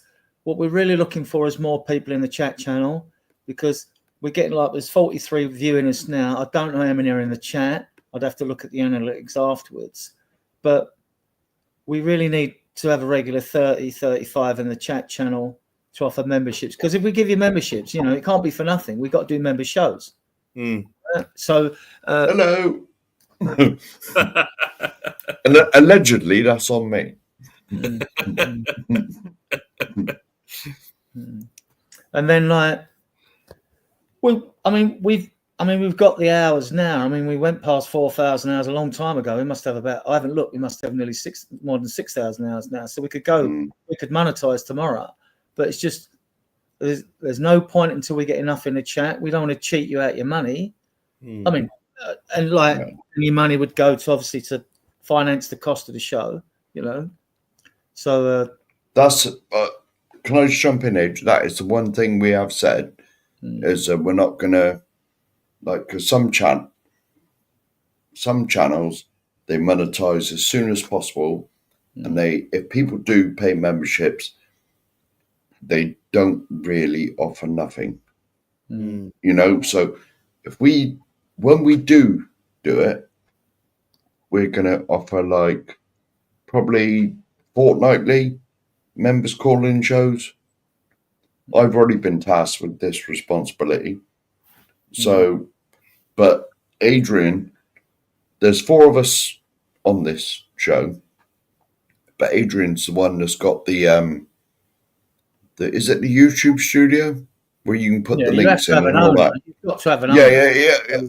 No. I'm not like, you know, but Adrian's the one with the YouTube studio link, and so I'm going to be nagging him. I'll put the link in for the, you know, because I'll set the member show up, and you can all come on, whatever members, you'll all get the link. But it will be happening. It will be happening.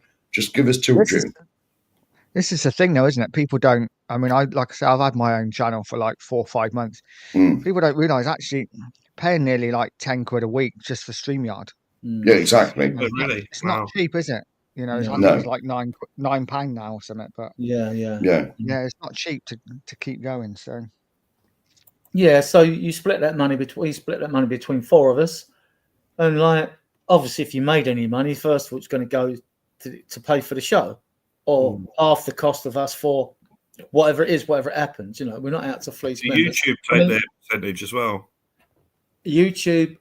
percentage. This is another thing I'm not familiar with, but you've got YouTube. You can do it where they take money out of super chats and things like that when you get users online. Yeah, no, they take I noticed that Colin, I wanted to speak to, and Colin, the USA guy who runs 2 sides of the podcast, he's going a different way. He's doing Patreon members, right?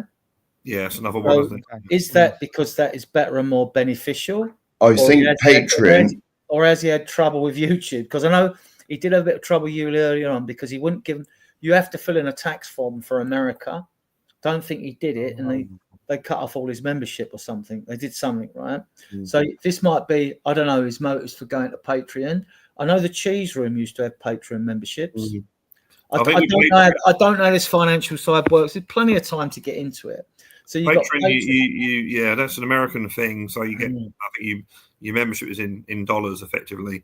I'll give you an example. The guy I follow, John Robson, Guitar Tuition, check his channel out, Guitar Players. He charges $3 a month for Patreon, and what you get there is you get he puts a monthly podcast on.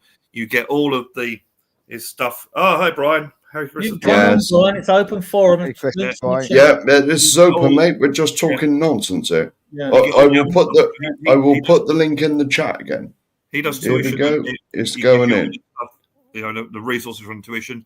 He's got another tier where basically you can zoom in. You can join him in the Zoom chat every 2 weeks, where you just have like what we're doing here. It's totally private. It's not So, so you have to offer something that makes it an advantage for people to join. And I pay my $3 a month because he puts all the stuff he does. It's all available in PDFs and all sorts of things.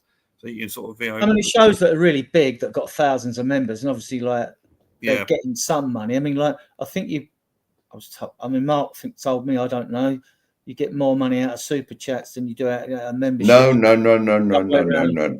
It's the other way around, Adrian. I've got to be honest yet. Well, he makes his money from Guitar Tuition, so his main sense of income is basically doing, tuition online with people. That's totally away from the YouTube thing. So the YouTube thing is just another form of income stream, but his main income is from doing online or in-person guitar tuition. So it's very difficult to make money on YouTube unless you've got thousands and thousands and thousands of people down there. So. Yeah, cheers for that, Graham. We'll be in contact. Thank you, Graham. If you want to come on, if any of you want to come on, look, there's the link. That is the link. If all you got to do is press the link, come on. Please have your camera on. But just come on and say Merry Christmas, hello. You don't have to stay on for like ever. We've also been linked with Brent in Germany, who's a 28-year-old, but he's a number 10, really creative player. That's the one. Yeah. So Mark. We're always getting linked with players, aren't we? Really, it's difficult to tell which ones are true, which aren't. It's. Well, I think as fans, you should be a bit discerning when you watch them. Even before I want to put a link in the Facebook group we've got, we've got a Facebook group as well, guys, with about 14,400 members, which has been going. Which I started in 2019 when the stadium opened. That's why it's grown to that size. Whereas here we're only 6 months old with this. We're a fledgling group, really, and we only let the admins post because naturally we got loads of people going and they're flaming, doing this, that, and that. And I was getting messages off of Facebook, you know what I mean, about sanctions and things like this. So we sort of now only the admins can post, or those that have been given post approval, because people will come on and post all sorts. I believe I have, Adrian. It's not what you know, see, it's who you know. Yeah, so I can post any old rubbish in there. Yeah, I know. But it's to keep the content quality good, you know. So unless another admin lets someone slip in with a ridiculous post, that will happen rarely, but it does happen. I just think not in our group. Have you ever had the bots on? They've got the algorithms have come to me before now, and like before I started that group, I did receive a few bans on Facebook. That was for other things. Sometimes you get bots in the chat, which is quite funny. I mean, annoying but funny. And I complained to Facebook because I was cloned on there, and then I had some of my members coming to me. This was an attack, though, a deliberate attack, because we were growing. I think people got jealous of the way we were growing, and we can have something like 5,000 or 6,000 members active in a month, and you can go and see the Facebook algorithms. They do it's Facebook Insights, computer-generated algorithms, and you can go and see where all your members are from, what the top countries are, what the top cities are. And funnily enough, London tops them both. But when you go down the link, there's no American cities. There's no American states. There's no European cities and no European countries. Most of the members in the Facebook group are from Southern Hemisphere, Africa, Asia, Southeast Asia, which is understandable, right? They're all from there. I mean, I wish we had more American and European members in the Facebook group, but that'll happen, I suppose. But after 5 years, I just wonder how it all works, because it confuses me, But no, it's a very active group. It's very active, so that's one thing. Sorry to cut you off, Adrian. Sorry to cut you off. Nita's here. Nita, regular in the chat. The link's in the chat, Nita, if you'd like to come on. Yeah. Merry Christmas to you and your family. But that's Alan. Come on, Alan. The link's that's in the Alan. Chat. No, come on, Alan. The link's there. The link's in the chat. Come on, Alan. And it's probably not even 5 o'clock where it is, and if he's 5 hours behind, 4:40. Yeah. He's probably only just started drinking. Yeah, bring the mince pies, Al.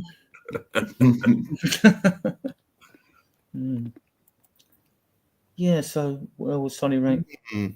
Absolute legend, James. Absolute legend. He's got something like he must have 170 goals and probably 90 assists, right? And about 425 games. So someone can Google it. I might be out, but and absolute legend. And you get that sad effect, don't you? When a player's nearing the twilight of his career, fans turn on him, don't they? I mean, we see it at Wembley of England. They turned on Shearer. They turned on Frank Lampard. Players like that. It's just football. The players should be turning around and saying, "Look, I've got 25 million in the bank." You know what I mean? Yeah.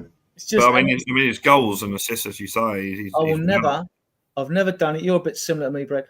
I won't at the ground. I don't do hate. So even if there's players I don't like, I won't have digs at them. Managers, there've been plenty of them I didn't like. I won't have digs at them while they're at the ground. I've voiced my comments on managers I didn't like once they've gone. I won't sing Stand Up If You Hate Arsenal, Stand Up If You Hate West Ham, Stand Up If You Hate Chelsea. I won't sing the Sol Campbell song. I won't sing the Arsenal fan song on a string. It's just not me. If fans want to do it, that's down to them. If they want to boo players and boo the team, do it. It's not me. It's just not me. I'm the same. I'm the same in that respect. I remember once at Fulham, we played Fulham, and I think that's when we had Raziak. Remember Raziak? Yeah. I mean, he wasn't the best player. Let's admit it. The crowd started singing 10 men, we've only got 10 men. And I'm thinking, oh, Jesus, no. And we had the same situation with Sanchez, who came on, didn't they? That was disgraceful, really disgraceful. He was nearly crying when he went to the bench and sat in his seat. Yeah, it was horrible. I hate it. And you know what about Sanchez?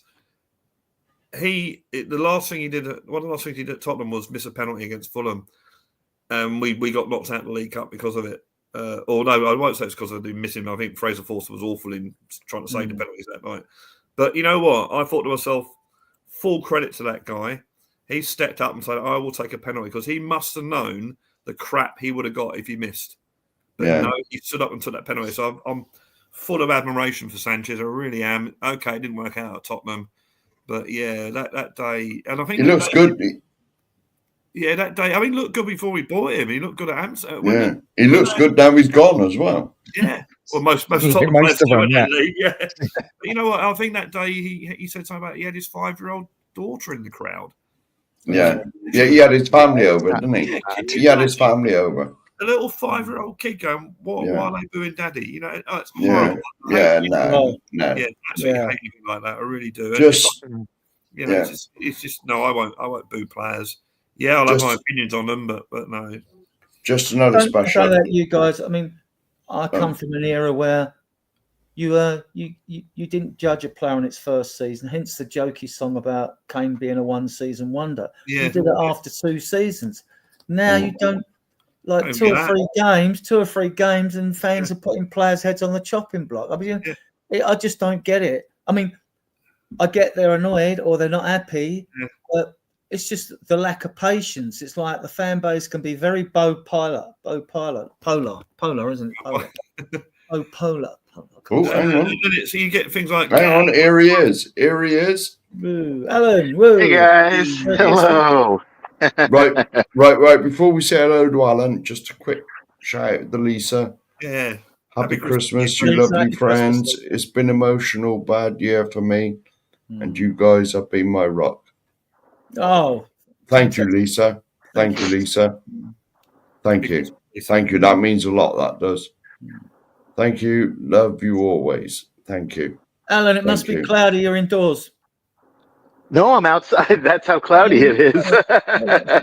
All right. I thought that was a grey ceiling or something. Yeah.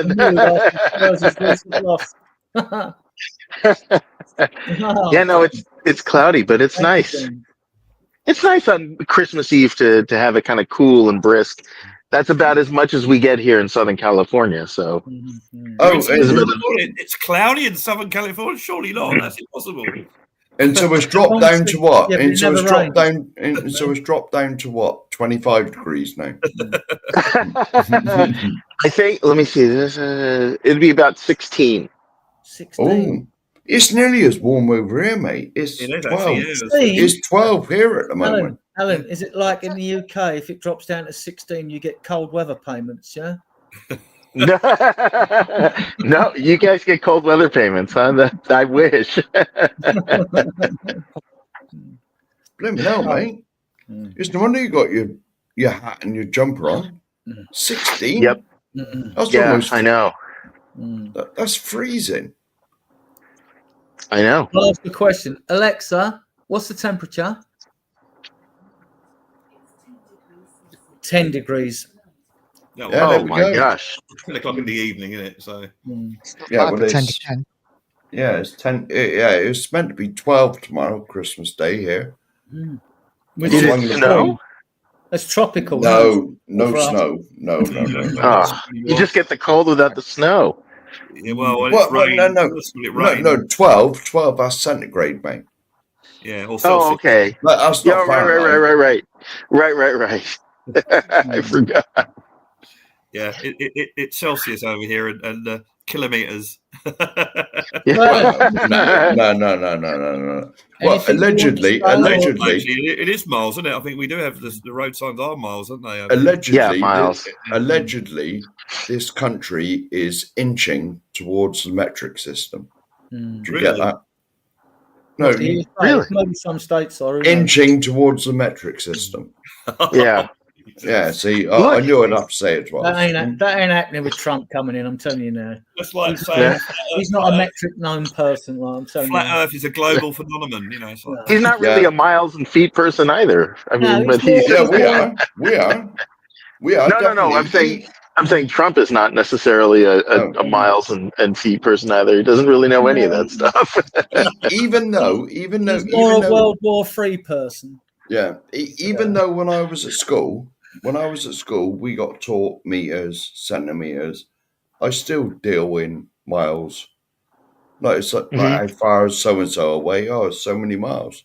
Yeah, I do as well, actually, and height as well. You know, yeah, 175 centimeters. What? You know, although weight-wise, I deal in kilogram. Yeah, still in stone. I still convert it to stone, but you know. Yeah. Anyway, we've got a question here. Question to the panel: if you could pick one Spurs player, past or present, to have an evening with at the pub for a pint and a game of darts, who would it be? Past or present? Well, I'm presuming that it doesn't matter if they're dead. So, well, no. That's all inclusive, I believe. I don't know. I've had 4 cans of. I shouldn't really say this because you know the pub's probably the last place he'd want to go. But Jimmy Green's probably.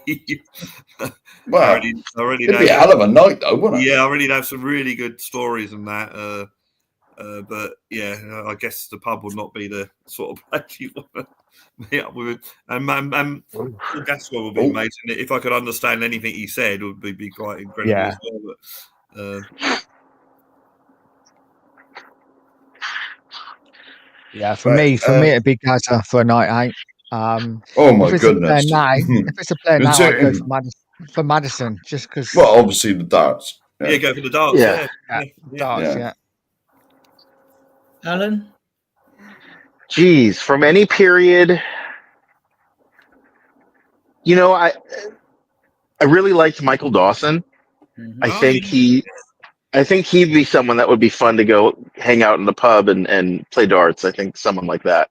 Yeah, he was. He's a good. I mean, he wasn't the best defender in the world, but he's one of those players that you always need at your club. You know, he's I think he had 1 or 2 England caps, but that's right. I think he's still at the club and he's an ambassador or something. Yeah, he is ambassador. Yeah. I can't imagine who Mark would pick. Now, hang on a minute. No, I was going to surprise you. Oh, it was going to be Spurs ladies. You can get the Spurs ladies. Well, possibly. Or probably quite a few of them, actually, to be fair. no. Well, obviously, everyone knows on this channel who my hero is, obviously for medical reasons. But I never heard you mention it, actually, to be fair. No, never. First time ever. No, but no. Honestly, my hero when I was a kid was Glenn Hoddle. Yeah. The finest player I witnessed playing for Tottenham. So I'd probably say him, because I know Gary couldn't really drink that much. Not really, unless he drinks Amstel with me, and it don't affect your sugar levels. I'm not so sure Glenn would drink much either, to be fair. But... No, probably not. But, you know. What about you, Adrian? When people ask me who my favourite Spurs player is, I always say the Spurs double side because I watch them play, right? Then I say be serious, and I agree with you, Mark, Glenn Hoddle, every day of the week. I think he's the finest player England have ever produced. Mm-hmm. Yeah, so, it's a shame that he didn't play as more games for England. You know, they should have built a team around him. Yeah. But apparently, he didn't have the right work rate or stuff like that. So, he wasn't defensive in any way, shape, or form. Cut more shouts out. Yeah, go on. Cut more shouts out, Adrian. Tigaro in Australia. He is in Australia. Merry Christmas to you, mate. Christmas Day in Australia. So yeah. Yes, I'm sorry. I'm sorry it took a few minutes to get your comment, but we've been narrowing. And I've had four. I'm now thinking of The Land Down Under now, the bloody song. So. Yeah, great Men at song. Work. Men at Work. Yeah, Men at Work. Yeah. Yeah. Right. Hang on. He's a weather report. Yeah. 31 Celsius. Not bad. Well, that's normally what Alan has to put up with. But yeah, something like that, for sure. Yeah. I think Mum was saying last week it was predicted to be 40 in Adelaide this week. So yeah, it gets hot. Yeah, it gets hot. Between 37 to 40 degrees. Yeah, 37.8. 37.8 is 100 degrees Fahrenheit. Yeah, it is. Yeah. Is it humid as well? Luckily, Adelaide isn't humid. It's quite a dry heat. But places like Sydney is certainly humid up there. I don't know about the other places, but Adelaide, luckily, was very dry. Still, 37 to 40, even in dry heat's uncomfortable. It's still hot. Yeah, it's still the hot. worst place I've ever been to, I went there in 2000, was New York. Because it was only, what Fahrenheit was it? It was only like high 80s. But the humidity was like 90%, and it's unbearable. Yeah. Absolutely Were you in the city? Unbearable. Yes, I stayed in Manhattan. Oh, okay, yeah, and because of all the big buildings, it kind of traps all of that hot air. Absolutely unbearable it was, mate. Yeah. You get up in the morning and you'd have a shower, you'd walk out the door, and you just sweat immediately. Yeah. I mean, That's how it is in the South also. They had a TV comedy show where he is in Australia and he puts the washing out. He puts all these shirts up, and as soon as he gets to the end of it, he takes them all down again because they're all dry. I think this one may be for you, Alan. Yes, keep it rocking. Yeah. Sure, California love. And yes, and Dingo Yid is put in a Ginola. Yeah. Only if you're worth it. Only if you're worth it. I know I've got many girlfriends that would say Ginola, actually, to be fair. Yeah. And Yeah. Emerson Royal would be fascinating, wouldn't he? And Luke, yeah, good call. Yeah.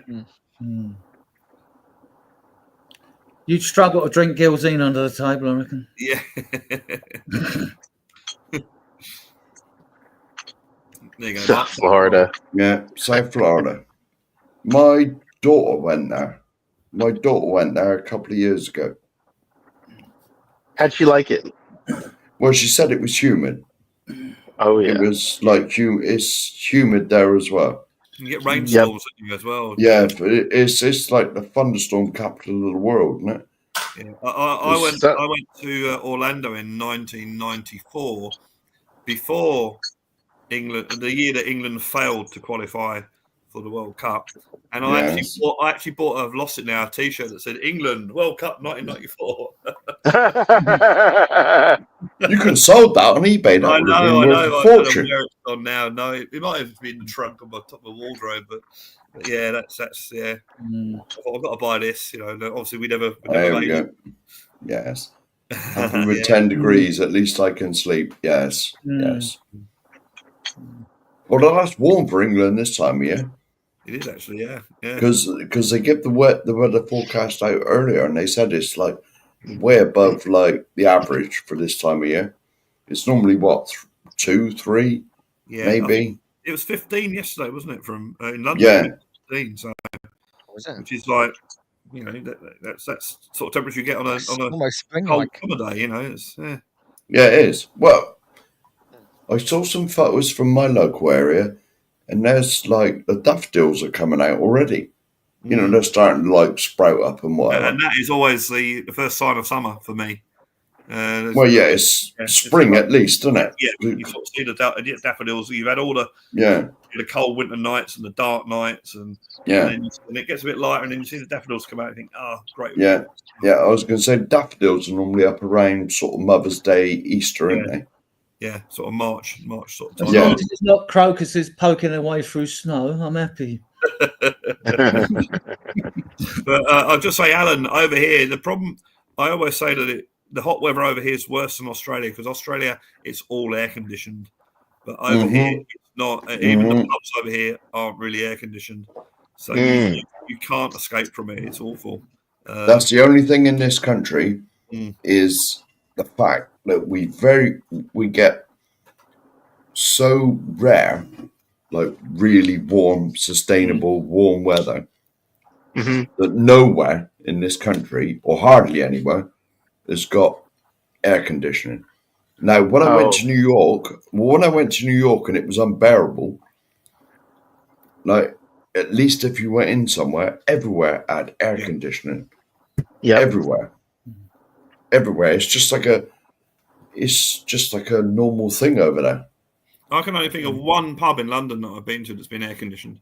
I've never been in a single Really? pub that's got air conditioning. That was one in, I think, Neal's Yard in Covent Garden, which obviously I don't go there anymore. But yeah, but that's Here we go. You can't escape from it over here. No. And to the opposite of the heat, the cold here is different because we're in Ireland. We get a damp cold. We don't get a dry cold at all. Yeah. Right, we have another comment. Me and my wife did a road trip to Phoenix, Arizona, and it was 53 Celsius. Wow. You can't even open the car door if you were to pick up an Uber at the airport, let's say. You're not supposed to touch it. You got to use a glove or something, because you will give yourself burns. Yeah, I can imagine that. Because in Australia, you used to buy a little furry thing to go over your car wheel, if you're driving, steering wheel. Yeah. Because that was the same thing. You had to, that's craziness. 53. Yeah. What's that in Fahrenheit? That's got to be like 130. It's probably higher. Yeah. My goodness. Right, and here we go. Yeah. Aircon is a must in Australia. It's now mandatory. Yeah. Oh, I can understand that. But in this country, it's not. What about sprinklers? Do you guys have sprinklers for your lawns? Certainly not. Unbelievably, we have a hosepipe ban once? We did, yeah. I was going to say, do we still get those hosepipe bans? Yeah, I don't think we do. Well, put it this way: we don't need sprinklers in this country because the rain takes care of it. Yeah, I wish we had that. I think sometimes in Australia with the sprinklers, before the water hits the ground, it's evaporated. So it's like right. And sprinklers are very big in Australia, definitely. And John has come in. I'm in Florida. It's cold, 30 degrees. No, Celsius or Fahrenheit? No, I think that would be Fahrenheit. Fahrenheit. Okay. Yeah, as he's in America, that would be Fahrenheit. So that's freezing. 0 centigrade is 32, right? Yeah, is that right? It's cold. Yeah, that's right. Remember now. But you must have to get your winter clothes out, John. If you own any. I'm not sure whether they own any in Florida. I doubt it. No. Here we go. Right, Tigaro. We have no water restrictions. We have water restrictions at times, so I leave the grass to its. Oh, I see. Yeah, well, in this country, mate, you just wait till it rains because it's not too far away. I mean, when I lived in Adelaide, you got the Adelaide Hills, and they change colour. In the winter they're green, in the summer they're like a brown colour. It's just grass, And is this question why when Australians come to the UK to go, the grass is too green here, it's unnatural? Quite possibly. It is great. I mean, to be fair, they prefer the brown grass. Maybe 2 or 3 years ago, we had that really hot summer, and the parts of Ealing were the grass was brown. I actually took photographs of it because it was amazing. So wow, but generally speaking, in the winter it's green, and in the summer it's brown. It's like. Yeah, well, I was going to say, like, to be honest. Like our summer only lasts like it's like 2 weeks. We get 2 weeks of hot weather, and then it goes back to rain, more rain. But then every now and again every now and again we get like nonsense. You know, there's a hosepipe ban. Yeah, was it 3 years ago where we actually had bushfires, didn't we? And some houses actually got burned down because of it. So we get that regularly. Yeah. I say here. The weather's changed though, hasn't it? I mean, not where I live. When I was a kid, I mean, like summer, you had like 3 days of sunshine followed by a thunderstorm, and that was it. Gone, man. Yeah. Interesting. 70 degrees today, 30. Yeah. Wow. 70, that's about 10 is 50, I think. Yeah, 10's 50. So that'd be about 15, 17. Yeah. Oops. Because I'm incredibly sad, I've actually got a little converter. Yeah. All I know is with centigrade, you double it and add 30 to get Fahrenheit. You double it and it's more or less. It's more or less. Yeah. Well, 95 Fahrenheit is. What did he say it was? I said it was 70. He said 70 degrees. 70 degrees, that must be Fahrenheit. 21, that's 21 Celsius, which is reasonable, actually. Yeah. We get that in the summer, mate. Yeah. Honestly, John, that's us in the summer. And everyone sticks their shorts on. And that is, for anyone who wants to know, is 294.26 Kelvin. So there you go. Right, there you go. So if you want to know the forecast, Kelvin's the one that add 30, unless you've got Alexa, then ask her instead. Kelvin's the one. None of the women has ever done what I told her to do, does it? She's the only one. Kelvin's the one that goes down to absolute zero, isn't it? Which is that's basically, yeah. Minus 200 and something Celsius. Something like that. Yeah. Okay.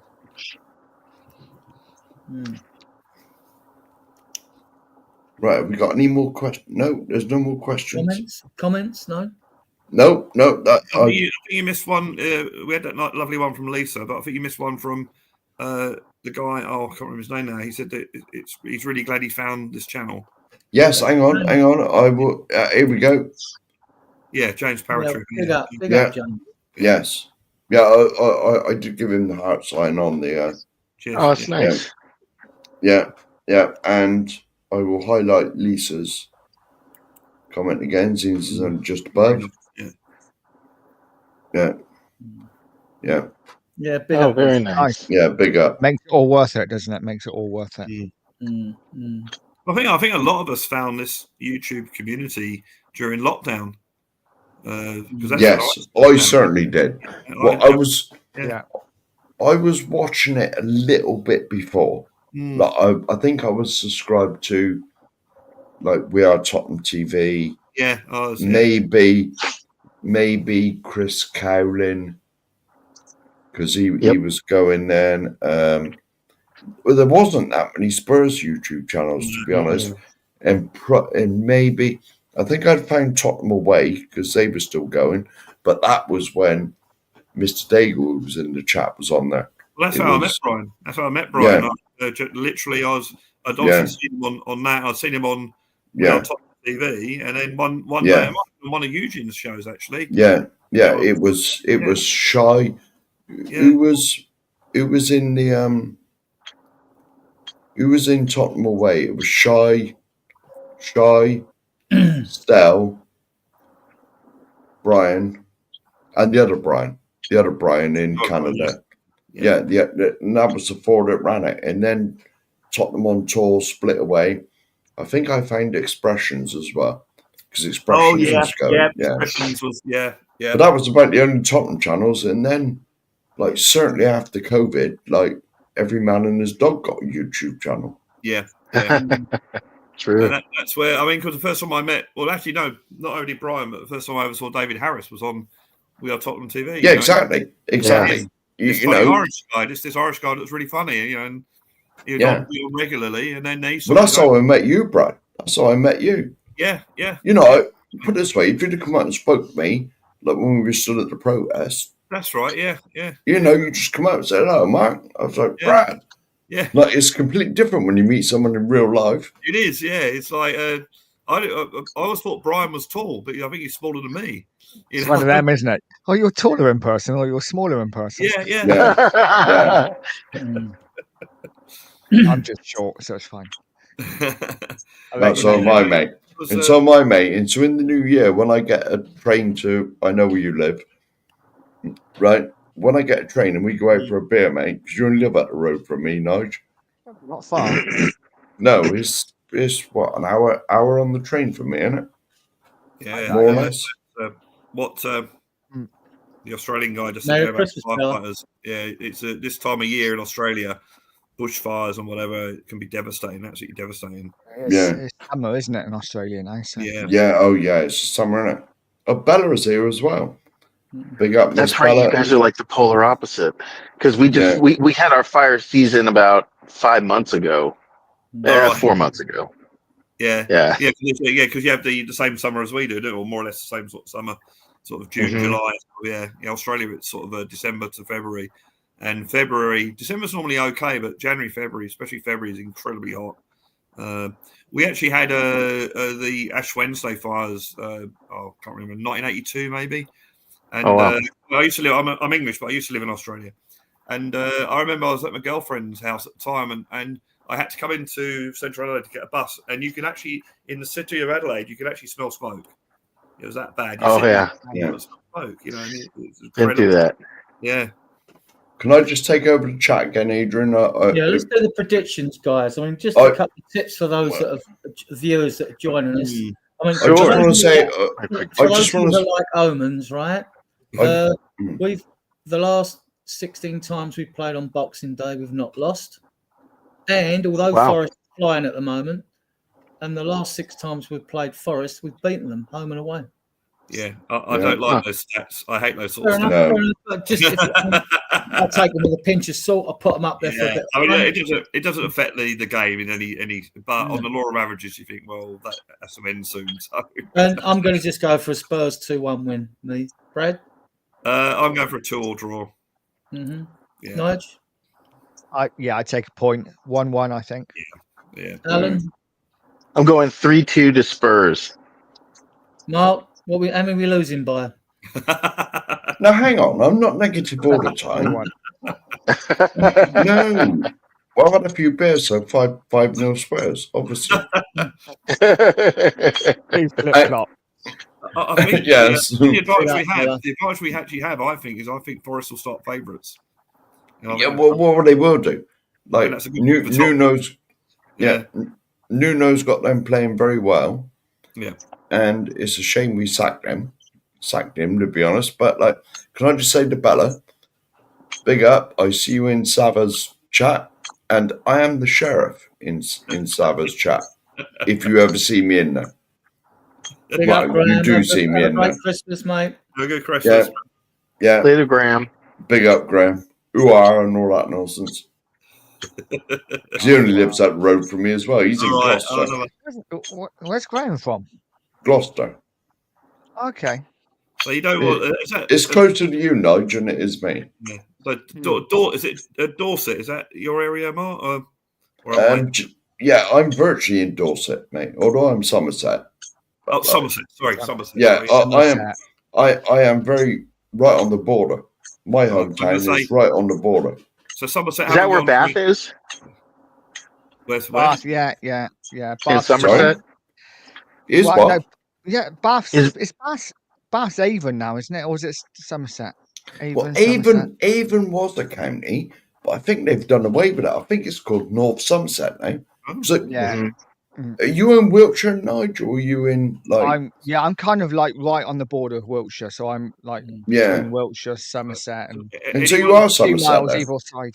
So any of you got any plans for being an independent like Cornwall?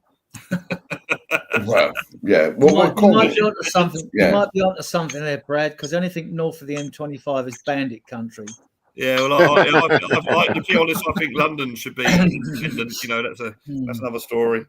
Down this way, mate. Down this way, mate. Is anything north of Bristol? All right. Yes. Gloucester. Yeah. So let's go around. What are you having for Christmas dinner, Alan? What do Americans have for Christmas dinner? We're having ham, actually, because we do turkey at Thanksgiving time. Yeah. So some people do have that tradition, but the majority is more ham. Is it ham on the bone, proper cured ham, or like? It's a honey ham, so yeah, it's a on the bone, already sliced. Breaded, or it's already sliced. Yeah, pre-sliced. Yeah. Oh, I can't eat that. Hungry now. You don't have to play dead then and carve the joint, right? Right. Mm-hmm. Exactly. Nige, what are you having, Nige? Oh God. Indian takeaway, Chinese pizza. That's what the kids have. I don't want to vegetables. Keep them away from me. You know what I mean? That's what I'm actually going around the ex-wife's tomorrow. So. Oh, you'll be all right, Nige. Yeah. Right. That'll be fine. Give her a Christmas in case she's watching it, it'll be fine. Well, what's on the menu? I'd say I'm probably having turkey because that's what I normally have. We go around to Steve's house and his family, and he normally has turkey. And I don't know. Oh, Alan, have you heard pigs in blankets? That expression. Oh yeah, you having pigs in blankets? Yeah, good. Yeah, so we'll have that as well. Hopefully, Yorkshire puddings. No, we don't have Yorkshire pudding. Even if I guess I'd have to make it from scratch because they don't have like the mix or whatever that you would get at the grocery store or anything like that. What's wrong with you? But well, I have to say I'm not a fan of cranberry sauce. No. I'm not a sweet with savoury sort of person. No, I don't like that either. It's like having pineapple on pizzas, that sort of thing, or it's just a it could be good. The salty sweet, it could be good. Yeah, well, I've never got used to salty caramel. It just doesn't make sense, It's like I think you do have roast potatoes, Al, yeah? Oh yeah, we have potatoes for sure. Roast in goose fat. Roasted. Not with goose fat. Again, goose is one of those things that very difficult to find here, at least in Southern California. It would be duck fat is a little easier to find. If I was going to have to, I've actually never had goose. How is goose fat? And I've only had it on roast potatoes. I'm not sure I've ever eaten goose. Oh, because you used to be able to buy the free birds, didn't you? In supermarkets. Yeah. No, there was a 5-bird thing. There was a real small one. Yeah. I think it went up to an ostrich. I couldn't eat an ostrich. No. Well, put it this way. One of my local take the boots off it. No, ostrich is good. One of my local takeaways. The old joke used to be. No. Hang on a minute. Like one of my local takeaways tried to palm ostrich meat off as chicken, but a 6-foot drumstick didn't fool me. There you go. It eats like steak. Allegedly. No, it does. I've had ostrich. It eats like steak. Mm-hmm. That's the one thing. It doesn't really resemble chicken in any way, or any kind of bird. It's so interesting. It tastes like beef. Just another big up. Leo. You want to come on? Leo. You can come on, Leo, if you want. Lager sipping homie. Send him the link, Mark. Put the link in the chat again. Yes, I'll put the link in the chat again. Leo, the link's going in the chat now, mate. He's still early. I think it's only like 3:15, 3:18. Colorado, Leo. Mm-hmm. The old link's in the chat, Leo, if you want to come on. My lager sipping homie. The old joke used to be at Christmas. I've plucked the turkey and stuffed it. Now all I've got to do is kill it and cook it.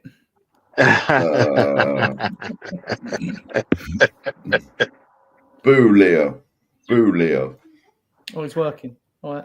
Now, I've seen this video when the Spurs were beating Man United 4-3, I think, or the game before. Leo and his mates in the bar. Yeah, I watch all his videos. Like and subscribe to My Ohio Hotspur. Actually, I've done a bit of a misservice here. I should put everyone's links in the chat, shouldn't I? Is anyone going to the Leicester game? I imagine I will be. Yeah, I imagine I will be. I'll be there at home. Okay. Yeah. Cool. Yeah, because I got ticket. My son bought me tickets to the Leicester game. So if any of you fancy a beer, I will be there. We'll meet you in the dispensary. We meet up with Martin and Steve. With Brad do you know where you got tickets for? What part of the ground?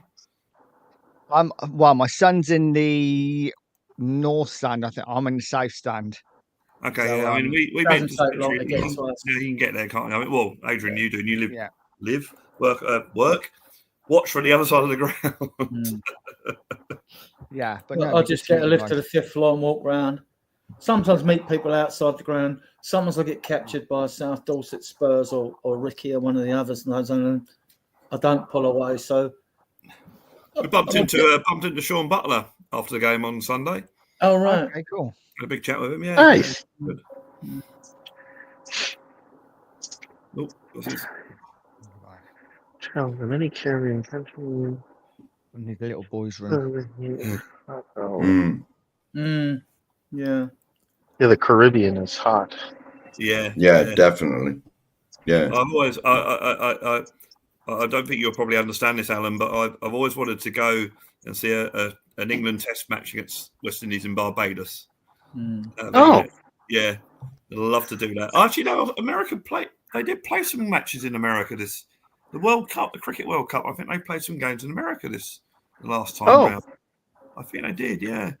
But that's amazing because you literally have probably more English tourists than you do, West Indians in the crowd. You see one Test match that everyone goes to, and it's all in good spirits and that. And obviously you've got the nice weather and the all that sort of stuff. But yeah, I'd love to do that. Love to do that once. Nice. Yeah, I'm not. Is a test match? Is a test match it's like an exhibition match? No, it is. It'll take me ages to explain it and when you explain a test match to someone who doesn't know what a test match is, it sounds stupid yourself. It literally they play 2 innings each, and the one that gets the most runs obviously wins, and that's over 5 days maximum. And each day is a 6-hour day, so it's a long thing. Like the 1 day game, for instance, is 50 overs each, so 100 overs in a day. You go, it's a 1 day game. Test match, you might get 90 overs in a day over 5 days, and it's there. Each team gets 2 innings, and obviously the team with the most runs wins. But then you got things like declarations, all this sort of stuff happening. That and then you've got 20-20 bash, which is 20 overs a side, and it's I love that. You just go and try and smash as many runs as you can. Yeah, I mean, you have to be a certain sort of person, I think, to like test matches. I'm one of those sort of people. I am as well. Can I just say, I went to a 2020 game at Taunton, right? Somerset. I'm glad Somerset won easily because when we got there, we'd had drinks on the bus going down there. It's only like an hour. It's only an hour for me on the coach to go to Taunton, right? We got in the pub. This was a few years ago. We got in the pub, all beer, £2 a pint. Huh? And at the time, the going rate was about £4 a pint. Yeah. And so it was half price, right? I was absolutely steaming before the game started. You do surprise me. Right? Well, no. Well, it's out of character. That was right. And I think was it Essex? I think they were playing. Essex made so many in their 20 overs. Somerset come on and knocked them off in 10 overs. Wow. And so they won easy, and we got home. We stopped on the way home for more beers. Mm-hmm. Right, and honestly, honestly, I cannot remember most of the day. Mm-hmm. I can imagine that you're in the crowd with like fake hair and fake boobs. I don't know. I honestly don't know. I could have been in the river behind the ground for all I know. Because for test matches, Alan, it's traditional in certain areas of the country for people to dress up, and they dress up lunatic stuff. Saturday, isn't it? Yeah. Oh, see, I went to a test at the Oval, and you're allowed to bring a certain amount of beers in, or something. And I think it was like 4 cans. You have those. So at lunch, they have what they call lunch. It's like a half time, if you like. And it's about 40 minutes normally. I went to get some beers, and the bar was like closed. So why are you closed? Oh, we won't open until about another 50 minutes. So why is that? He goes, oh, well, we don't want people drinking too much. And I looked over, and I saw all these men dressed as women trying to get into the women's loos. You know? Like, yes, it's obviously working, isn't it? You know, so, that's hilarious. but it's all done. It's all done in good humour. There's never any trouble or anything like that. And both sets of fans mix. So I think England, South Africa. I was watching. There's a couple of South Africans there, and they're all banters going backwards and forwards. And I think there might have been some Australians in the crowd as well. You know, and it's just good. It was just a really good laugh, good fun day. Nice. Right, Alan, have you got a jump? I do. I'm still prep cooking and getting things ready for tonight. Doing a pigs in blankets, yeah. Yes. Yeah. Now, in my opinion, the pigs and blankets is the best part of a Christmas dinner. Yeah. If I could just have that without turkey, that'd do me. Yeah. Not for me. What's your best part, Nige? I do like roasted turnips. Honey roasted turnips are really good. Yeah, turnips. Yeah. I mean, I love roast potatoes and fried onions. Yeah. I mean, I don't even mind Brussels sprouts. Yeah, I like Brussels sprouts, especially with like bacon and garlic. Yeah. Do you know the difference between bogies and Brussels sprouts, Pratt? Bogies? Yeah, bogies and Brussels sprouts. What? Kids won't eat Brussels sprouts. Someone actually said during Halloween trick or treat, just basically get a Brussels sprout and cover it in chocolate. So there you go. I've never heard of that. But Bella's having honey ham and 2 kilograms of prawns. Very nice. But the nice prawns out there, which she is as well. Yeah. Not the radioactive ones you get in Japan. No. No. Well, have a Merry Christmas, guys. Yeah. Big up, Alan. Can we see you? Great to see you. Hopefully, we'll see us all smiling on Boxing Day. Hopefully, in the afternoon. Oh yes, I hope so. Yes. We'll be did you say, Adrian? Did you say what your prediction was? Yeah, I said 2-1 Spurs. 2-1. Oh, that's right. 2-1. Okay. I said 5-0. Did you really say 5-0? I did. Yeah, was that you?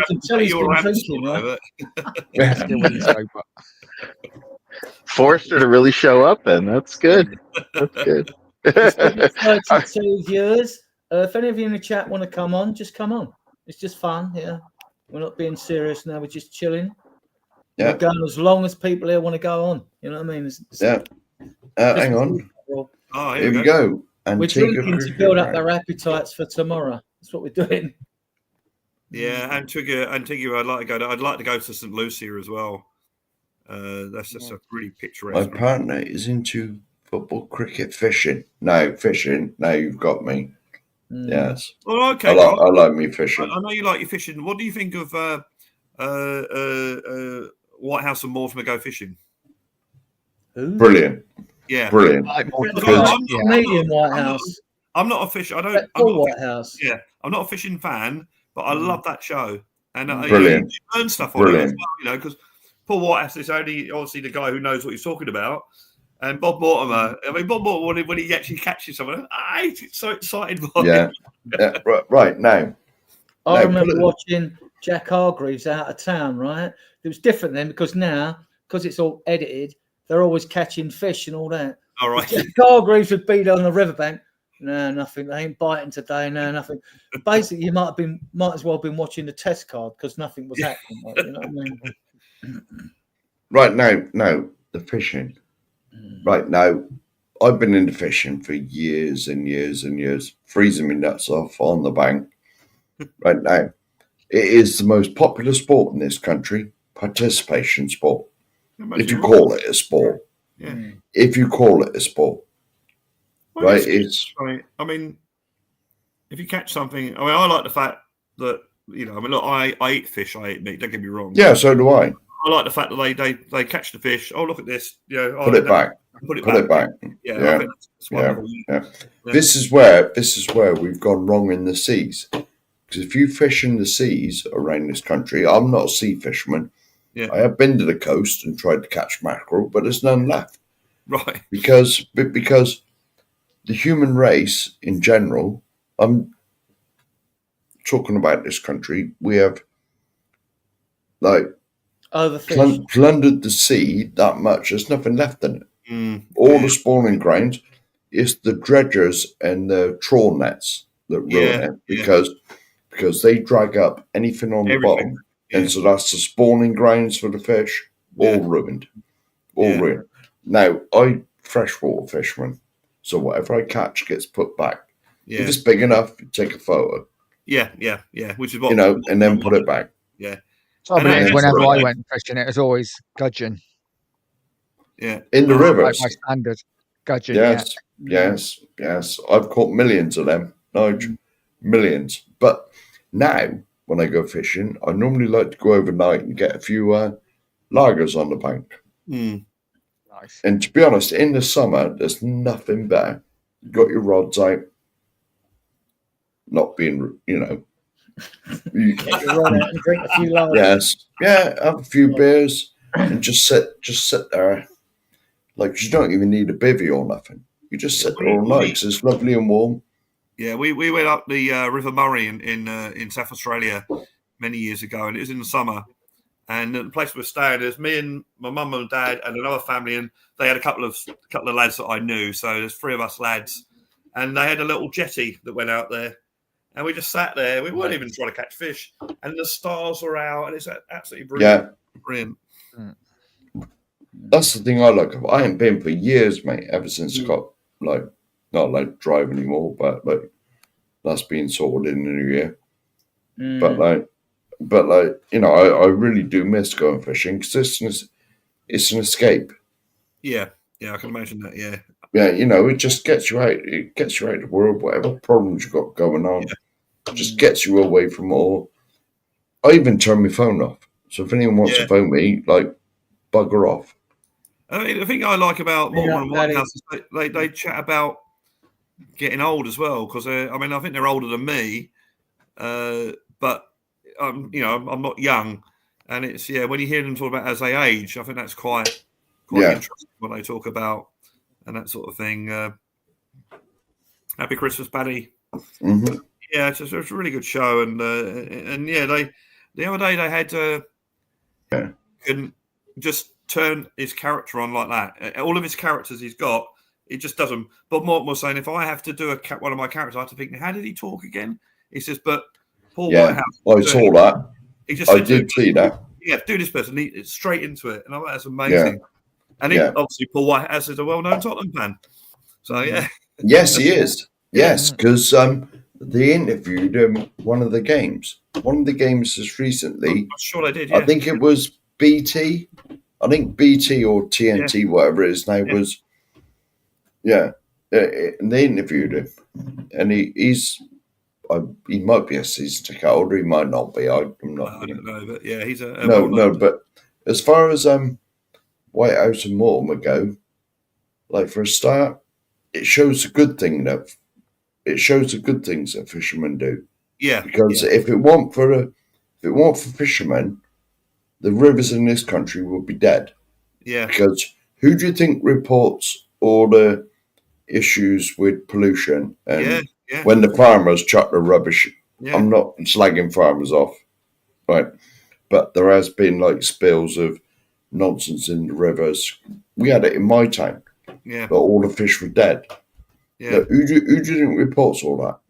Yeah, exactly. Yeah, that's a good point. Actually, I didn't think of that. Yeah. I mean, I some of the places I go to. I mean, obviously living in central London, I don't get away much, but it's no. It's like wow, it's incredible. Here we go. Here we go. Look. Oh. First catch was £8. I bet that was a carp. Yeah, a lot of carp in Australia. No, that's neater. In the south of France. Yeah, I know, but there are lots of South France. If there's an Australian in the chat, correct me if I'm wrong, but I think in Australia you aren't allowed to throw the cart back. No, and in America, some parts of America you're not allowed to because the carp really is an Asian species that we introduced to this. Do they? Eh? Well, allegedly they do. Well, allegedly they do. Not I've had one, but if you go to Poland, their Christmas dinner is roast carp. Oh right. Okay. There's been a lot of trouble where I live because we got quite a few. I know what you're going to say. I know what you're going to say. A lot of there's been a lot of trouble because obviously the Polish people keep the fish that they catch, and you're not supposed to. But yeah, I can tell you a true story now. I walked along my local river, and the river season finishes March the 14th and it opens June the 16th. I didn't know there's a season. Oh, wow. Yeah, on rivers. Still waters there isn't. Right, but it's meant to be the breeding times. But the breeding times for fish varies on the weather. If we get hot spring, they might start spawning before March the 14th. But if we get a cold one and a warm-ish, like late spring, early summer, some of the fish ain't spawn when the season opens again. Right, yeah. But like, I've been down my local river, and I was walking along there one day, and there was a bloke there fishing, and it was like in April. Right? And I was like, hey mate, it's close season, you're not allowed to fish. You turn around, so I phoned the bailiffs environment agency, and they said, oh, sorry, there's nothing, there's nothing that we can do about it. Oh, really? Yeah.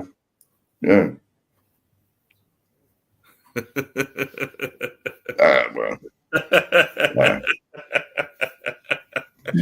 Mate of mine went fly fishing, he caught a £10 blue bottle. Yeah. Exactly. Oh, actually, you know what? I was on a train, and this is not about fishing. I was on a train going to Tottenham, and this young lad was sort of sitting opposite me. He wasn't a football fan; he was just a young lad. And he sort of and he looked over at me, and he looked out. It was like really dreary outside. He said, "Oh, that nasty weather." And I said, "Yeah, it's not that good. Not that good." He goes, "Oh, it's good for fishing." And I sort of said, "Oh yeah." I said, "Oh well, yeah. I wouldn't really know, but I'll take your word for it." He said, "Oh no, I'm not talking about fishing for fish." He says, "I'm talking about fishing for men." And I sort of said to him, "Look, mate, fair enough, but I'm not the person you want to talk to about that." But then he said, "No, not in that relationship. I'm fishing for men for Jesus." And it's like, it's like, no, sorry, mate. No. Definitely not the man you want to talk to. Yeah, exactly. Yeah, no, don't talk to me, Mr. Atheist. You don't want to talk to me about it. I don't mind talk. Well, put it this way: I go into my town, and they're always there preaching about Jesus, and I just say, look, I don't preach to you about my beliefs. Please do not preach to me about mine. Yeah, we have a lot of them in. You know what I mean? Yeah, but they're the singing ones, which I think is quite pleasant, I guess, if they're singing. I got nothing against anybody. Anybody's religion, believe what you want. Personally, I'm like you, Brad. I don't. There's none of science and physics explains that there isn't. Well, in my opinion, and me as well. It's like I work with a lady. She's probably from Ethiopia. I think she's in her late 60s. Really devout Christian. Goes to church on Friday night. The whole thing. She knows that I don't believe in God, but we got on fine. It's never a problem, never an issue. No. I know the other lady that sits next to her is a devout Muslim. But it's never been an issue, and it reminds me of that joke. An atheist, a Jew, a Muslim, and a Catholic walk into a bar and have a really good night because they're not arseholes. So. Yeah. Reminds me of the fishing joke. The guy's fishing the riverbank. He says, "I don't care if you are Jesus. You're not walking across the water while I'm fishing." No. Yeah. No, but to be honest, like, if people are religious, that's up to them. But it's not my thing. It really isn't my thing. So, I got nothing against you. You got your beliefs, I got mine. Well, I wasn't well, and she said, "I'll pray for you," and I just, "Oh, thank you." I didn't sort of, it's not sort of thing. Wow, I don't know. It's like, well, thanks. Here we go. More fishing in the chat. We also went fishing in a trout lake in France and caught 22 trout. So that was a catch 22, was it? Yes. Yes. Haha. No, thank you. No. Never caught a trout. No, see, trout in this country, they are stocked in ponds and that, so you can catch them and eat them. Isn't Roger Daltrey a trout farmer? He is. Yeah. Lead singer of The Who. Yeah. Yes, he is. And that's up your way, I think, Nige. He's somewhere up, he's somewhere in Wiltshire. I think he's got a trout farm. Or he did have. Yeah. Okay, I don't know. I'm pretty certain. Rock stars. And I think Ian Anderson out of Jeffro tied a salmon farm. Oh, really? It must be what you do when you've gone through that sex and drugs and rock and roll part of your career, I guess. Alice Cooper plays golf. And he says that to him is his sex and drugs and rock and roll now. There's quite a few famous like ex-footballers, like they're fishermen. Well, David Seaman, Gaza. David Seaman, Gaza. There's one. Is it Jack Grealish? I'm pretty sure Jack Grealish is a fisherman. There's a lot of famous people that live in the West Country as well now. Like Robbie Williams has got a place quite close to Wiltshire. Peter Gabriel. Oh wow! If you can remember him, I'm sure you guys can. He's got a place just outside Bath. I don't know whether he's still there now, but here we go. Nita's coming with the answer. Phil Foden. Yes, he likes his fishing. Mark lives in the West Country. Yes. Yeah. Me and Nigel are like hour apart. Nigel on the train. Almost brothers. Yes, very nearly. Actually, I can't remember if it was me and you and Steve and that talking about it, or whether it was after the match. I was trying to think of a prog rock guy I couldn't think of his name. I've remembered his name now. It was Fish. Oh yeah, out of Marillion. Yeah. Yeah. I remember him. Yeah, my only religion is Tottenham Hotspur, I'm afraid. Yeah. Well, I don't believe in the rest of it. I was cursed. I was cursed with that as well. No choice. No choice at all. No, I didn't either. You didn't have no choice in my family. Either that or the orphanage. Adrian, have you heard of a Tottenham player from the 30s? And I'm not saying that you're around then, but called Sid White. No. Apparently is related to me somehow. Yeah. My sister. Sid White. Yeah. Here's another one. We have another one, and we'll get to your question in a minute. Well, the ex-Fulham player, Bullard. Yeah. Jamie Bullard. Yeah, he likes his golf as well. He does a golf YouTube channel. Does he? Oh wow. Yes. And with Tubes, remember Tubes off of now his story is wow. He was on YouTube when he talked about his heart attack, and it's he was alcoholic, wasn't he? Yeah, he was. Yeah, his Tubes, his brother, and Jimmy Bullard do a YouTube channel. Yeah, I think Tubes. And he's not with us no more, is he? But Jack Charlton loved his fishing. Yeah. Yes. Yeah. Right, there's a question here, Adrian. He will sign. Well, they're going to activate his 1-year extension. Yeah. And you see how he finishes and his numbers are at the end of the season. They're going to activate him and they're going to keep him. For of course they are.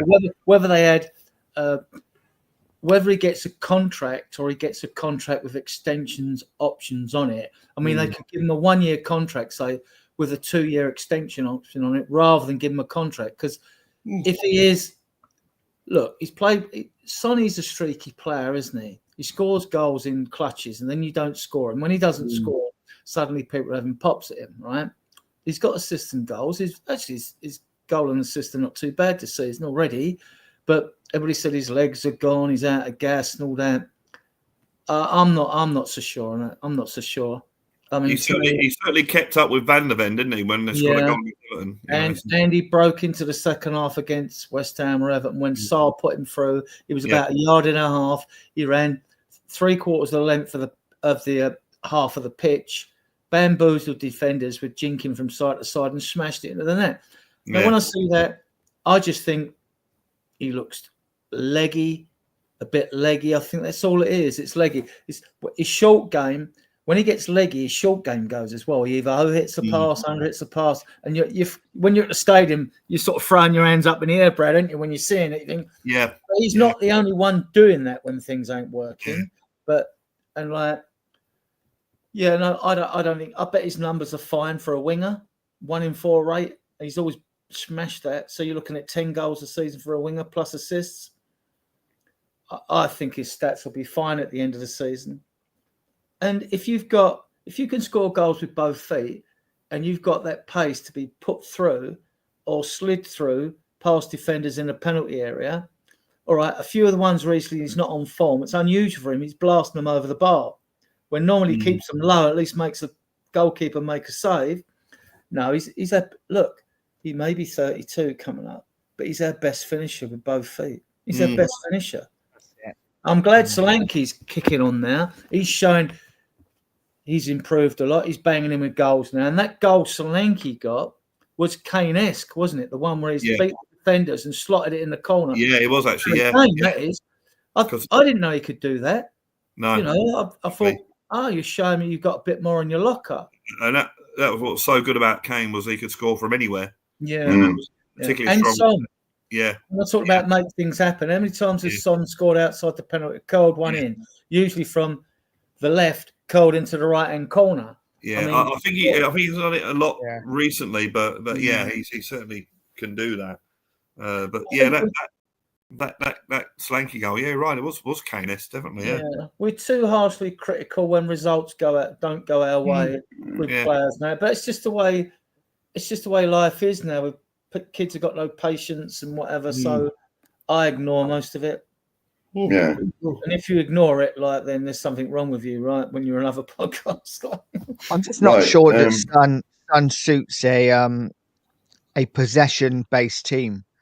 I think when Son's at his best is when we are counter-attacking. Yeah.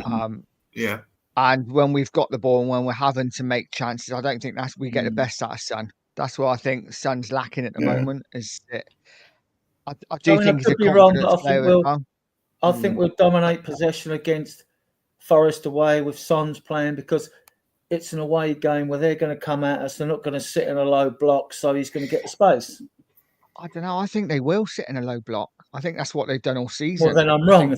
They're a good counter-attacking side. I think.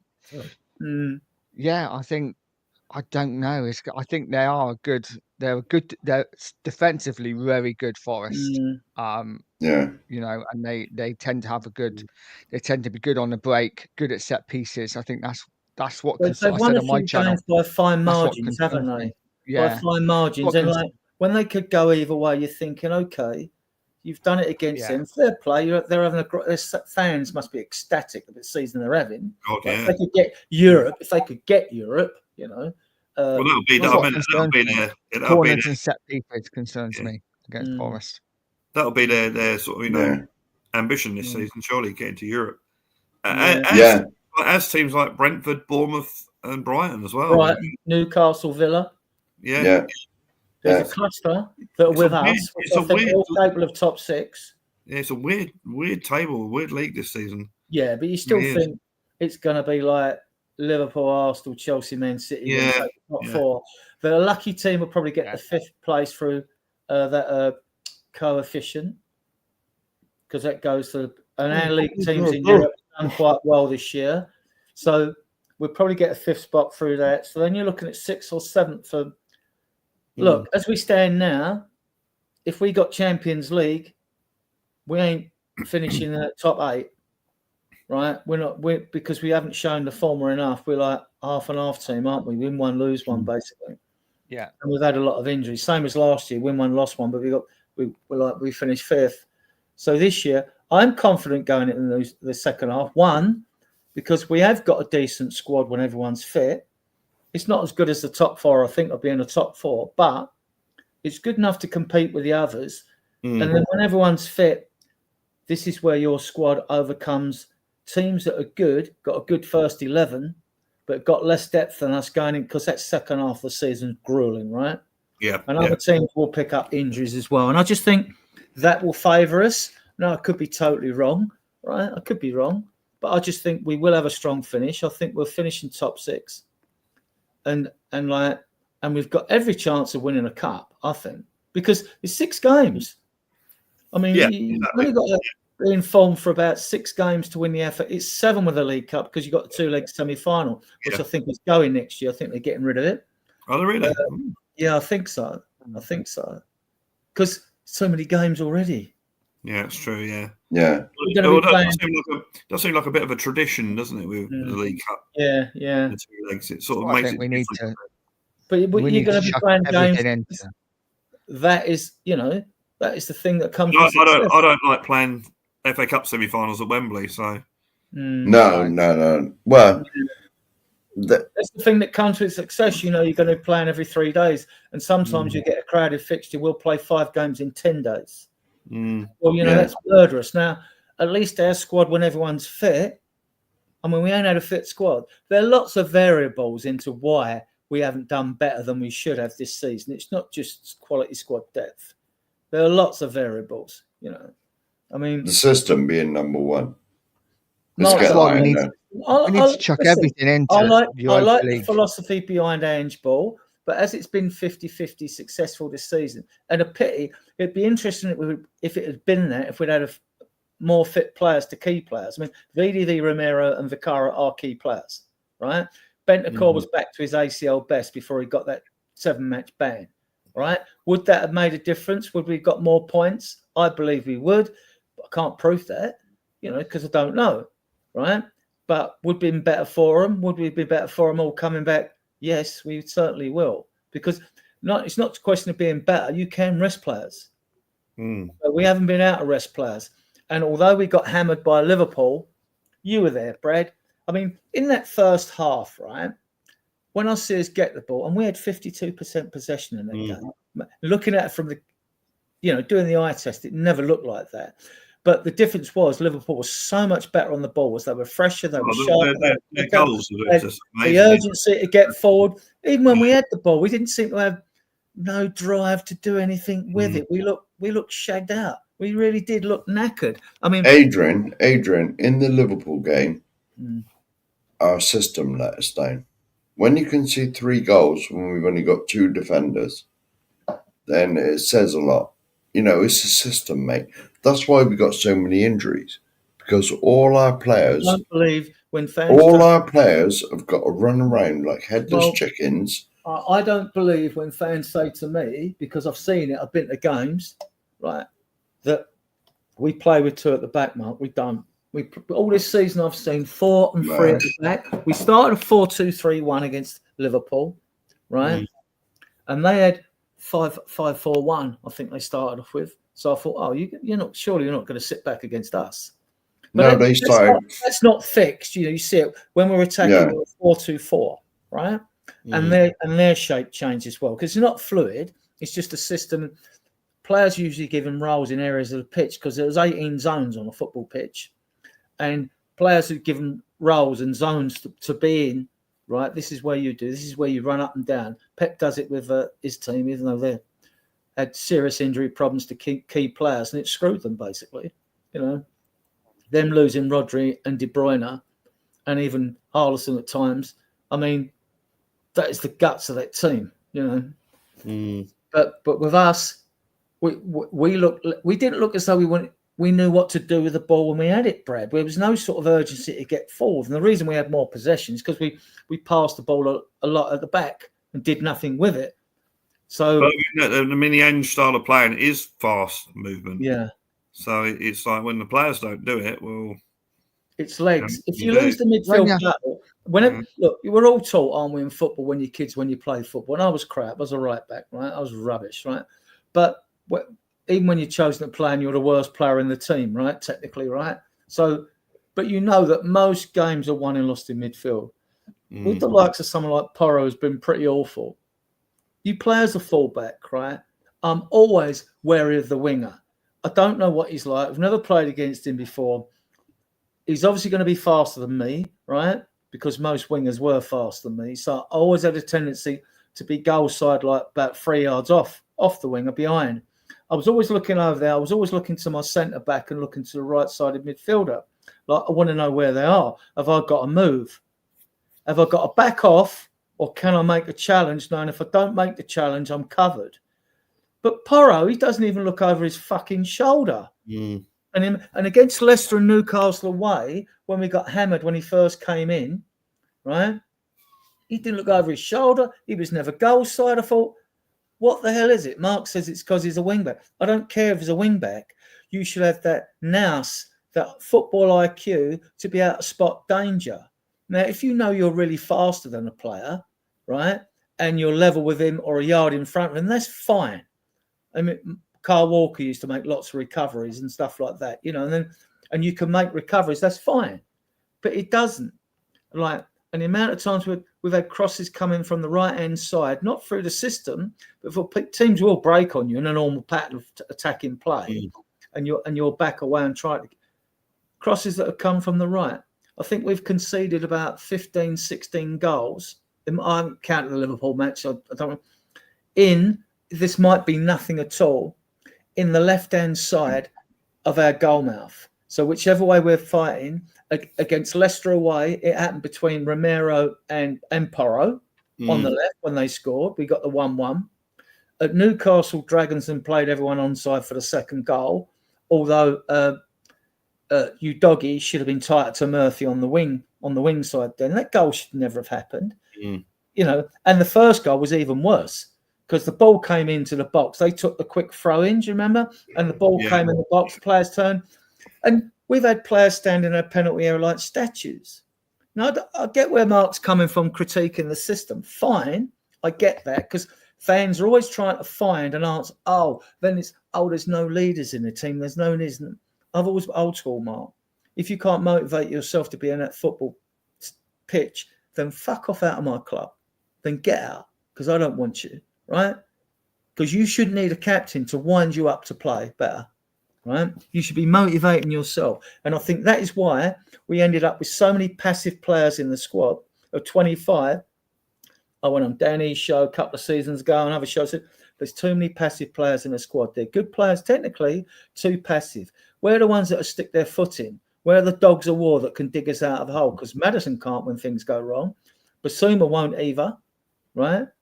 So, you know, the aggressive players are ones that get stuck in with their aggressive. You've got Decky, Kulusevski, Romero, right? And now you're struggling, right? Adrian, another comment here.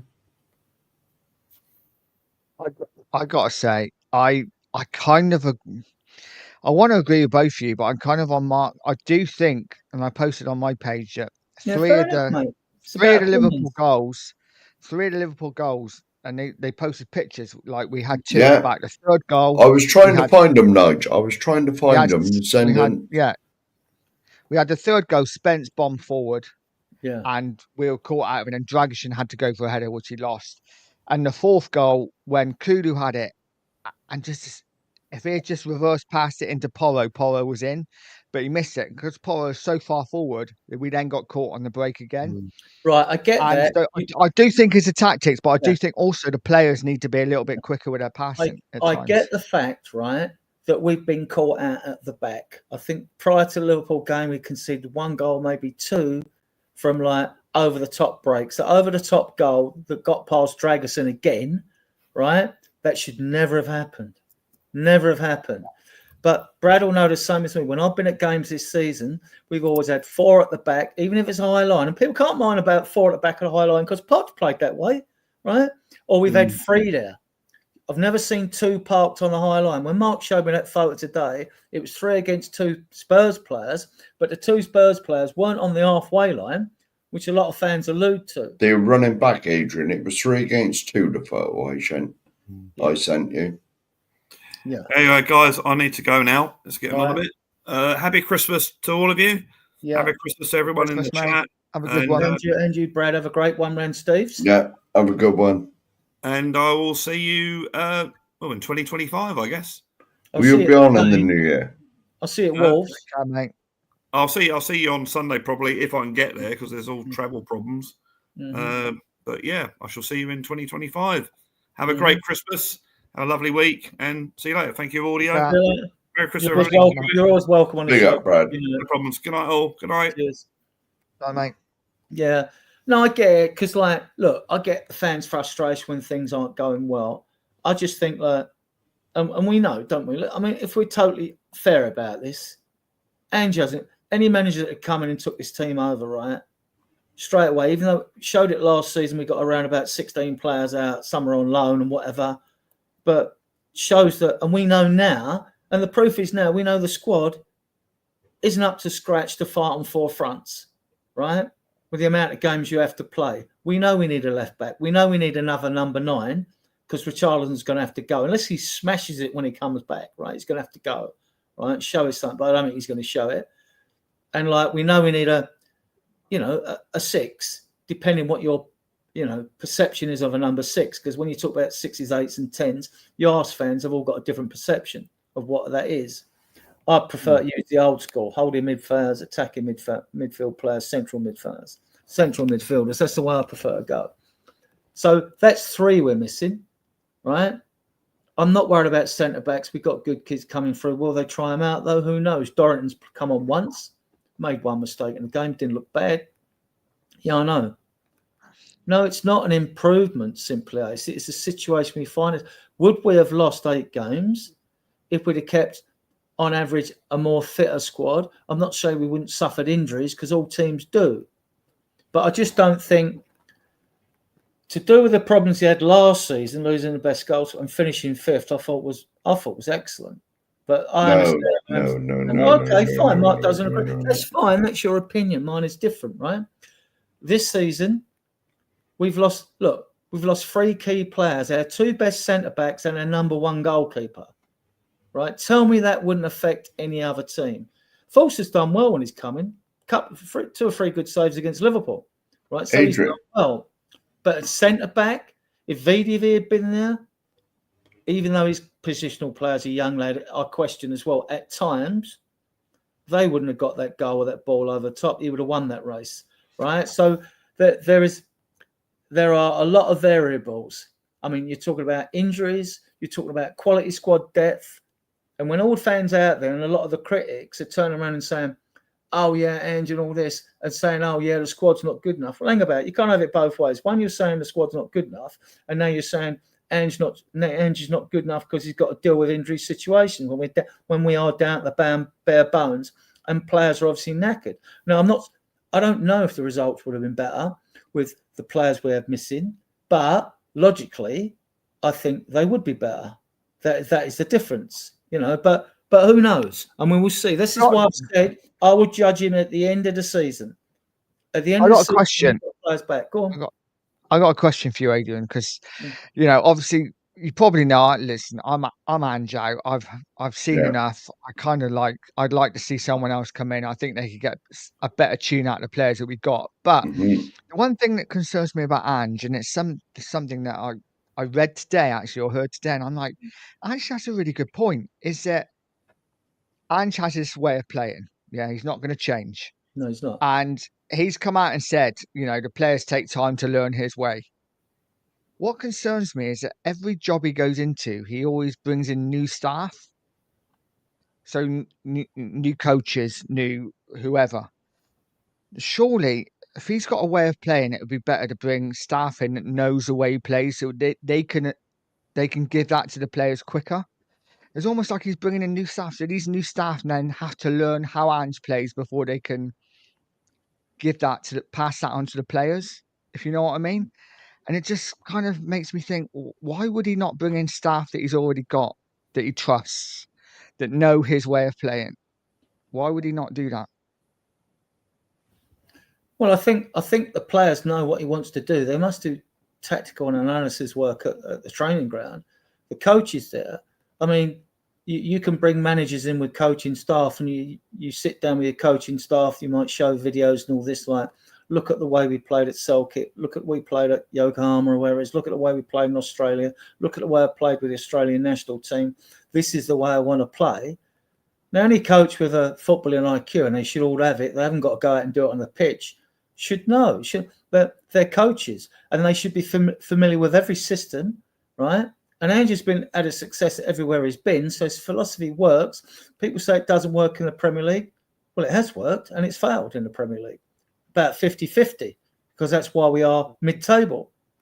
And it has failed and it has worked. So the system does work with the right players.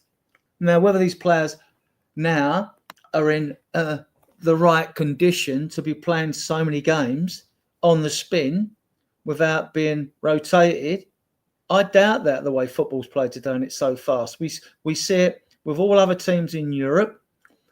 Why do all our good teams, Man City, Liverpool, now, why is it when they come back from Europe, the next league game they play, they seem to struggle? And it seems to be a pattern throughout the Premier League. I get what you say. You could be totally right. I could be totally wrong in my thinking. I always take a more positive attitude, though. That's the way I am. But, I mean, this is why I say time. End of the season. Yeah. Are we? Oh, that was save time, though. It was. Okay, It was if he had coaches, if he had coaches that knew how he played. Yeah. Sorry. If he had coaches that knew how he played, like if he had a trusted, like three or four coaching staff that he took every job with him, that knew him inside out, knew every like inch of Ange and how he played and how he wanted to play the game. Surely it would be quicker to go to the players to get results quicker than getting a new turnaround every time. Well, That's what I don't understand. Milo Jelinek, one of the coaches, would have been a big help because, like, he was with Ange, he was captain of Australia, and he was with Ange then. So he's the only one I know, right, that would be fully immersed in Ange ball. He's the only one. So, and then you've got other coaches there. I mean, like, I've seen Matty Wells on the pitch saying, come on, lads, pass the ball forward, don't pass it sideways or back, right? So, you know, the coaches have taken it on board. They've taken it on board because they've seen it. I haven't seen Ryan Mason, who's come in for a lot of criticism for someone who's only took over in emergencies, who is highly valued as well. That's two. Yeah. You've got Nick Montgomery and Serge Raimondo, who came from having success in Australia, managed the Scottish under-21s, were at Hibernian and got the sack, and highly rated. That's why we took them on, right? With Millie, that's 5. You've got Rob Birch as the goalkeeping coach. That's 6. I think that's it. But 5 first-team coaches there, which I'm in agreement with you. We've seen improvements in set pieces, defending set pieces, attacking. You can see when a move's been done on the training ground, whether it works or not. And so that was done on the training ground, right? But it's still not good enough defensively, right? And they really need to work a lot harder with their players that play at the back, you know, because some of their defending has been absolutely shocking this year. And Adrian, right? We lost to Liverpool Sunday, whenever it was, and let's face it, right? I don't know about Australia, Ben. I can't comment on that. No, I don't know that either. Right, let's face it, Liverpool didn't have to get out of second gear to beat us. Right, they were 5-1 up, and we scored a couple of goals. Fair play, we scored a couple of goals. And Liverpool thought, well, hang on, this is getting it's not quite squeaky bum time, but if they get another one, it'll be squeaky bum time. And so they scored another one. You know, and put the game. It's too. I've been saying it for ages on this channel. It's far too easy to play against us. Far too easy. Right? Well, we'll see. No. I always compare Ange to the Poch system. I always do this. I compare, because Poch played attacking football, but he had Dembele and Wanyama to sit in when Walker and Rose went forward. Ange has got none of that. Our midfield against Liverpool was non-existent. We just would not have played. We just would not have played any midfielders. That was it. I agree. This is the whole thing. If you lose the midfield battle, or you're losing the midfield battle, then as a coach, I would criticise Ange. Well, exactly. About it, fix it. If you don't win the midfield battle, Maddison's not going to dig you out of a hole, right? Neither's Basuma. They both haven't got the physicality or the aggression to do that, right? Sar's got a lot about him, but he's a developing player. I'm not going to put it on him, right? I'm not putting it on him. I think he's a fantastic prospect, right? So now you're looking at, if he had the option to bring a Bentancur on, he would. Even if he had a Højbjerg to bring on, he would. He would have done, but he didn't have that option. That we didn't have nothing on midfield we could bring in to change things. All right, Adrian. Adrian, I'll ask you a question now. Right, which team ever has won the league, say, the Premier League, with this all-out gun-ho style football? Nobody, because every manager, even Pep Guardiola, in his prime, he adapts things in the game. Ange does nothing. He doesn't adapt. It doesn't matter whether we're playing Liverpool, best team in the country at the moment, or Southampton, rock bottom of the league. It's the same way all the time. I agree, Ben. The time. It is what that old saying goes: strikers win you games, defenses win you leagues. Exactly. Yes, and we've got no. Yes, we've scored the most goals in the Premier League, but we ain't ever going to win a league with the way we play. No, definitely not. Defensive midfielder, yeah. Right, okay. I agree with that, but at the same time, if we had options in the bench in midfield, we could be. He won't do it anyway. We didn't have the options in midfield to change things. And if it's a day when things aren't going for you, I mean, Ange Ball at his best was like Man City away and Man United away when we're spanking them. That shows the system works. And to show it's not a fake hope and all that. I mean, we spanked West Ham, Everton at home and all that. So, and we even beat Man United, who shot ourselves in the foot, but we did them at home as well. So it works and it doesn't work, but it's worked and hasn't worked in equal times this season. That's the frustration, isn't it? Well, yeah, that is the frustration. I get that, but there's variables, right? So if people want to bin the manager midway through the season when we're in 3 cup competitions, I'm fully engaged to the end of the season because I want to see what happens in January. I want to see what happens in these cup competitions, and we've had 3 managers recently. What we had in Spurs, 13, 14 managers under Levy, right? And we're going to go for a 15th manager now then? Well, wait till the summer. We are eventually anyway, aren't we? Well, we will eventually, yeah. Wait till the summer. Unless if he was to nick a trophy, suddenly a lot of the critics would have turned round. But even I said to Mark, where I won't go, because I'll never defend it in defence for him, if we win the League Cup, the UEFA Cup or the FA Cup, and we finish, 14th, that ain't good enough for me. The young fans have got to see us win a trophy, and fair play to Ange, then you should still be given another season at least, only that. But you're still papering over the cracks on your league form. So I don't agree that winning a trophy suddenly changes everything. It doesn't. Let's face it, though, Adrian. That's all any of us want. To be honest, I get that. I want it as well. We were talking earlier, weren't we? We were talking earlier about that League Cup win against Leicester, and it's like how it made us feel. We all want that feeling again, but it's no good having that feeling and finishing 14th, 15th in the Premier League. No, in Levy won't put up with that. To be honest, if it's a Carabao Cup in 14th, Ange will be gone because if we lose Boxing Day, we are 11 points off top 4. That's the thing. How long does Levy wait before he pulls the trigger? Klopp was a And great I'm not manager. saying he should. Yeah? I'm just saying, how long does he wait? Klopp was a great manager. His first 2 seasons at Liverpool, he lost 2 finals.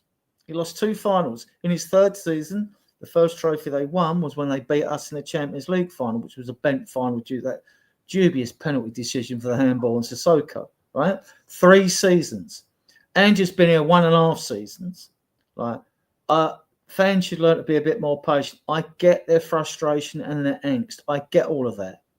And I'll critique Ange, and I've done it, and I've critiqued his substitutions. I will continue to do it, but I'll do it as I see it, right? There's a lot of hype and there's a lot of rhetoric over how bad he is. And I don't believe he's that bad. And I don't believe he knows how to play against other teams. He says, I'll pick a team to win a game against the opposition. And when fans turn around and say Ange has been found out, sorry, I just can't go there. I get that in their desperation, they're coming out with that. But come on, we know how Liverpool play. We know how Man United play. We know how Man City. We know, even us fans know how all the opposition play, whether they play low block and all that. So I'm not having it like he's useless, he's clueless. He's not a Nuno when he was here in his, his 4th to 6th games for us, right? And That's the thing that really annoys me at the moment, is the fact that everyone suddenly is like, look how well Nuno's doing. If we're giving him time, he would have been great. No, he was shit. No, he was shit. No, he wasn't good enough. And like at Forest, they come under the financial fair play strikes because they'd brought in like 25 players and all this. Now they seem to have happened to hit a sweet spot. You mentioned a young defender who's good, Milinkovic, and others like that. And suddenly something's clicked with them. Now we'll see at the end of the season. Last season, everyone was last season, everyone was raving about a Wolves manager, right? Where are Wolves now under this manager? Now, does he deserve grace? Has he suffered a lot of injuries? Has this happened or that happened? Right? People raved about the Palace manager. All right, he's lost players, didn't he? Mate, he went off. The winger went off. Luisi, he went off. So you could give him grace there. He might have been a key point to their team's focal attacks, But no, I think it's too easy to criticise a manager who hasn't had like a clear run last season or this season. And especially as us fans know, who've been crying out, the squad isn't up to speed yet to fight on 4 fronts. So you should aim more of your fire, guys, out there on the board than you do at Ange and Levy. Can I just say, Adrian? Right now, I know you mentioned Poch just a minute ago. Right, when Poch was here, when he first came in, all of us were saying, "Who's this? Southampton manager? Why have we hired him?" Yeah, 4th or 5th choice. Yeah, exactly.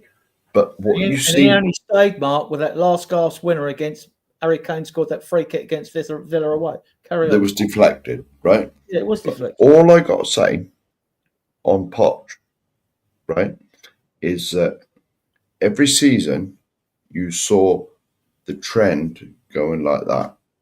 I'm sorry, the wrong way, in an upwards direction. With Ange, it's going the other way, mate.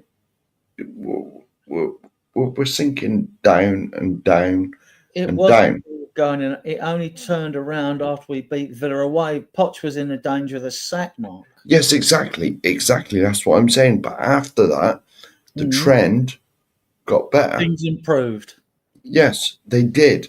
But with Ange, it's the complete opposite. Instead of Poch going like that, we're going that way. It's getting worse and worse with Ange, mate. I know I dig Ange out all the time, but if he got sacked tomorrow, would I care? No. Good riddance. Goodbye. As far as I'm concerned. And then you bring in another manager, and how much time do you give him? Does he get a season? This is the thing. Then you're talking about possibly like being in a complete season, and then all the fans that are impatient now are going to be even more impatient with the next manager because we still haven't sorted it. There's no way. I said to David Harris on his podcast, I said, what do you think? I was having a chat with him. What do you really think about it? He said, what do you think? I said, well, I look at it from this way. Don't just look at it just Ange. I said, because if you get rid of Ange, all attention and guns are aimed at Levy and the board. And Well, he's not. Yeah. let me finish. So like I said, do you think Levy is not silly enough to realise that if he gets rid of Ange, he's not going to do it in the middle of a season when the protesters can protest, right? He would do it at the end of the season when there's no games and there's no way fans can gather to protest. He would do it in the summer. I'm very confident Ange will see out the season. Whether he's a manager next season, different ball game, Mark. But he will stay. Here we go. This is the perfect. Here we go. Arne Slot is a manager that knows how to adapt, which Ange should take notes. Exactly. Now, put it this way. Every manager of Tottenham, I want to be a success. Right? I want us to win stuff. Of course I do. What's the point in me being on there if I don't want to be successful? No, but what's the point in me being on there if I don't want us to be successful? I just want to go and support somebody else. Yeah. You know what I mean? Well, you know what I mean? Yeah, but when I know I keep digging him out and saying this, that, and the other about Ange, but like when he's not even willing to adapt, or we play the same way. Doesn't matter if we're playing Liverpool or Southampton. I said this just a minute ago. Liverpool or Southampton exactly the same way, and Liverpool ripped us to shreds. Right. If Liverpool were on fire that game, and they really wanted to go for it, they could have beat us 10, mate. I'm not joking. Strongly, and a lot of the fans that have criticised him say, "Oh, he's adapted." Now, me and you have a different perception of what adapted means, right? I said in the first game away at Leicester, right? He played Sonny, Solanke, and Johnson up front as a free. Bassoon was banned because of his laughing gas matter, right? Second game, Solanke was injured, right? So Son played in the middle, Odegaard played on left, Johnson. That's a tactical change. If you're moving Sonny from the wing to the middle, it's a tactical change. So to me, that's an adaptation. You disagree, Mark? Fine. I'm okay with that. It's not a problem with me. In the next game, he adapted again. He put Decky through the middle. Decky played as the number 9. To me, that's a tactical change. It's an adaptation. To you, it's not. Fine. We have different perceptions. When people talk to me about adapting, they talk about him really changing his philosophy. He's not going to change that. People say to me, we play 2 inverted forward. We don't. Udogie does not invert. Porro inverts because he's got a shot off him and he can score a goal from the edge of the penalty area. Udogie doesn't do that. He tries to get 1-2s and overloads with Maddison and Sonny on the left because Maddison stays central, drifts left, but it doesn't happen on the right, which I would like to see, because when Johnson's on there, when Porro inverts, Porro doesn't go for overloads with Johnson on the right, which surprises me because when Decky used to play on the right, they used to do that and they stopped doing it. So I can be critical of that, right? And then you look at the back 4, right? 4 on the halfway line is what most teams who play a higher line do it, right? You just need players with nous to know when, hang about, ball's coming, I'm going to start running before whatever. Or you push up and play someone offside. But so you've got all that. So we've had 4 and 3. Now I can be shown the odd 2 on the halfway line, but it's not as like people are trying to elude the fans that are frustrated that this is happening in every game. It's not. And this is happening throughout 90 minutes in the game. It's not. So it's changed from last season. There has been an adaptation. Others say, no, it's just tactical. It's not an adaptation. Well, what's the difference? What's the difference between adapting and tactical? Are you talking about changing the whole system? Or are you talking about, what are you talking about? And when I ask people, they can't answer the question. What's the difference? I would say the only time we've really majorly adapted, and you said it yourself then, is when we've got injuries. So when Solanke was out, we had to adapt to put Sonny in the middle. I think if Ange had his 11 fit every week, 11, 12, 13, he would pick the same. He wouldn't adapt. I think that would be his team. Yeah. I don't think we adapt as much as I'd like, and I think for me that's the problem. Yeah, the only difference there, with respect to the only difference there is he would adapt, and he would be forced to adapt, not through injuries, because even if everything was hunky dory, he would have to adapt because you play so many games. You've got to rest players and put fresh legs on the field, so you're gonna have to adapt throughout a season. So I don't get that argument. Yeah, I really don't get it. Like, if you think different, that's fine. That's fine.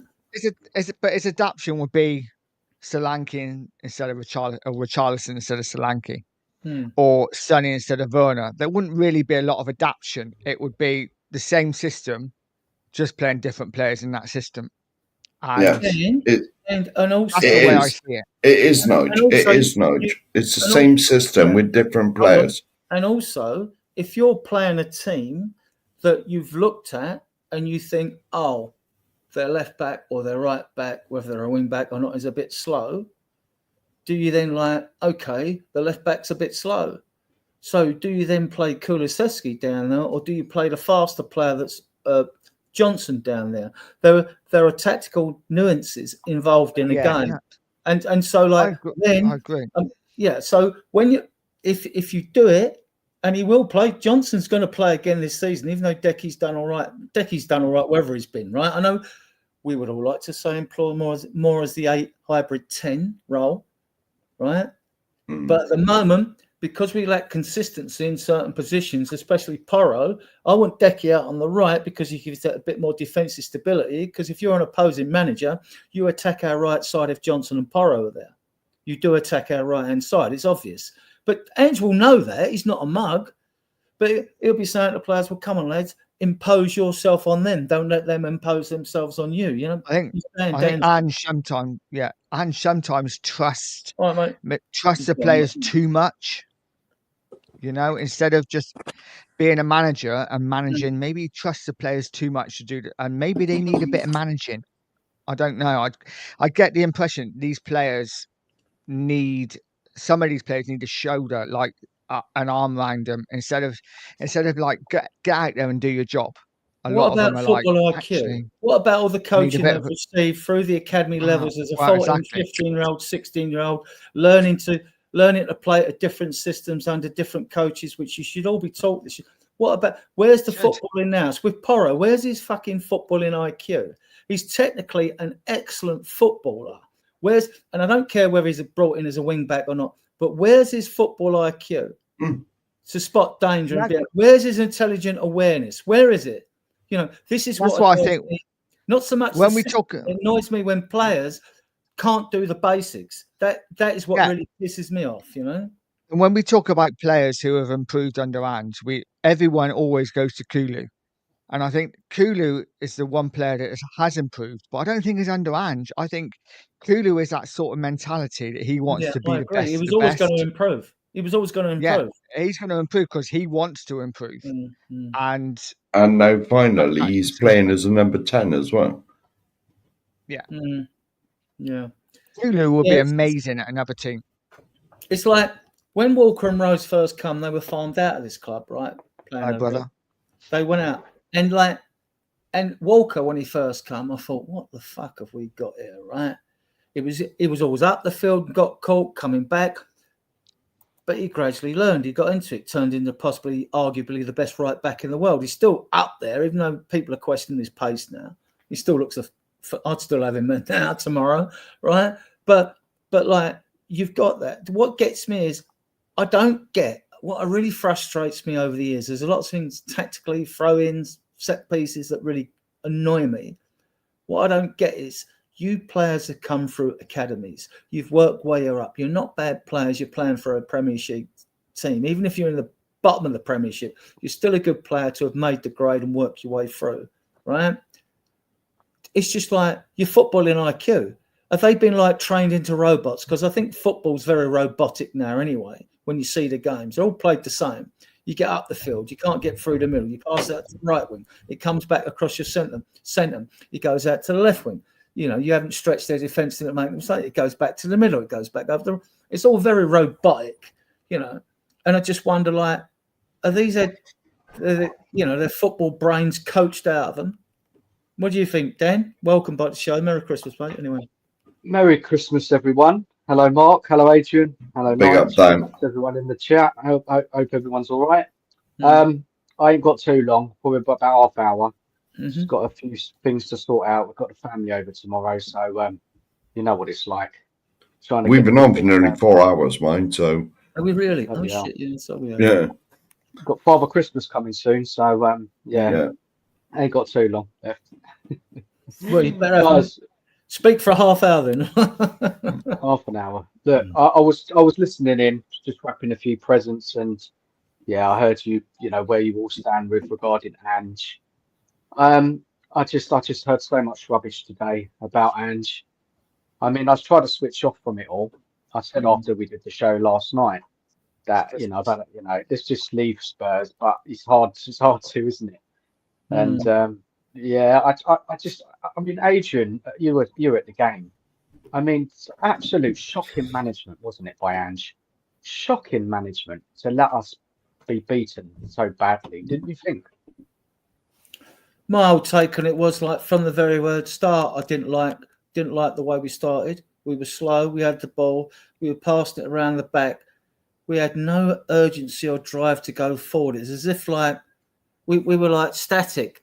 I mean, when Liverpool had the ball, they had runners. You see them running, and then they even had 4 running at the front, like they were a 4-2-4 at times, right? Running up. Where were our runners? Where was that? There was just, we lacked energy. We just didn't have the energy and drive. Now, if that's players knackered, and they're the only team we can pick, there's not really much we can do about that. I don't think that's down to game management. The team on paper that started looked okay, but like once you're out and you've got your game planned, if you can't impose yourself on the opposition, we lost the midfield battle. That was the game gone. If Basuma and Sarr can't do it, and I'm not pinning a label on Sarr because he's young, Basuma wasn't totally awful, but I just thought they were just, and look, and sometimes you're outclassed by so much a better team. But you're playing your philosophy. It's come unstuck. Adrian, am I hearing you're not putting anything on Ange on this? No, not in a team selection. No, not the team selection. Who else? Okay, let me put my point of view, mate, because you maybe haven't heard it. But basically, we're up against a good side on that Sunday, and yes, the players are looking tired. There's been a lot of games, blah blah blah, but we should have set up a lot more cautiously in that game. We're too open, so open. And Liverpool, they just completely outplayed us. I just think, start the game like you're going to attack them and whatever, but you could see how composed and how much conviction Liverpool had. Yeah, and then that was the moment where you think, hold on, let's kind of rein it in. Even when we got it to a goal back, 2-1, that was the point where we should have just sat in a bit, got to half time, and then second half, who knows. But I think that is just absolute shocking management, and that's my opinion. I don't know if Mark thinks the same. And look, I respect people's opinions. People know that. I come from an objective viewpoint. I look at it this way: you're imposing your philosophy on a team, right? So now you're going to tell them to do something you've not been telling them to do for the time you've been at the club. What's that put in the footballer's brains? You're used to playing one way of playing. This is the way I want you to play when things go well, no matter what. You've injected your philosophy on them with your coaches and all that. And now we're going to say, okay, lads, this week's Liverpool, we're going to defend. And this boy won't ever work with Ange. We're not good enough. You may well be right, Dan. You may well be right. But when people say he's too stubborn, we're talking about adapting, really. They're talking about changing his philosophy. Let's be honest about it. Not completely, Adrian, but there's certain games you have to adjust to the opposition. Have your style of play, but in certain games, especially that game on Sunday, where you're playing against a good team. We're pretty tired, we've got a lot of injuries. Sunday was the ideal, and just to change it a bit, just to help the team help himself. It was dreadful, Adrian. How weren't you not annoyed at all with that appointment? Of course I was annoyed, but then I have to do a show on Sunday, so I've got to still myself and put on a brave face. Of course I'm annoyed. Of course I'm frustrated, right? Of course, it's an embarrassing result. You know, the first team that's beaten us by more than one goal this season under his philosophy. Do I think his philosophy will work? Well, it does work. It does work. It's worked in Australia. It's worked in Japan. It's worked in Scotland. And then people go, oh, yeah, but they're piss poor leagues. But it worked, right? It's worked in the Premier League 50% of the time. So that isn't good enough. It isn't good enough, but it's worked. It's not a freak when you go away and beat Man City 4-0, Man United 3-0. But when we win a game, oh, it's because the opposition was shit. We start making excuses for the opposing team. Have we beaten any informed team now, Adrian? Getting the credit for winning a game. So every time... Who have we beaten? Who have we beaten in form this season? Who's actually in form and we've beaten? Mark and Ives, could you remember? We beat Villa. We've beaten Everton. They weren't in form. They weren't in form. We've beaten Man United. Yeah, but that's a lame excuse. Well, that's a lame excuse, Dan. I mean, you can only beat what's in front of you anyway. And they're good wins. Hold on. You're going away, even a poor Man United side, you're going away and still beating them 3-0. You're going away, right, to Man City and beating them 4-0. 4-0. Everyone beats it's a great Man result. City. It's a good result. It's a good result. But who have we played this season? A good team. Aston Villa 4-0 away. You know. But Adrian, who have we beaten who's in form this season? Well, have we beaten anybody? Give me one team. Right, okay then. Well, you know, all I'd say to people, if you're going to make an excuse every time we win a game of football, Dan, why do you support Spurs? Why do you bother?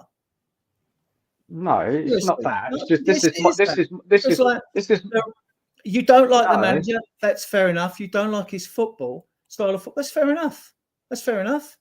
I didn't like look while I was at the club. I backed him. I didn't like Conte. I didn't. That's not fair, Adrian. That's not fair. Why is it fair? This is just my view. I just asked you a question. Who have we beaten? Who's in form this season? And you made excuses for those teams why they lost to us. No, you made excuses why they lost to us, right? No, I didn't. What about when we've got injuries and suspensions and we lose games then? Well, we have lost games, yeah. Yeah, exactly. So what about that? So I don't know if you're. Mark, can you help me out? I don't know if it's getting my point. Can we then make an excuse for why we lost?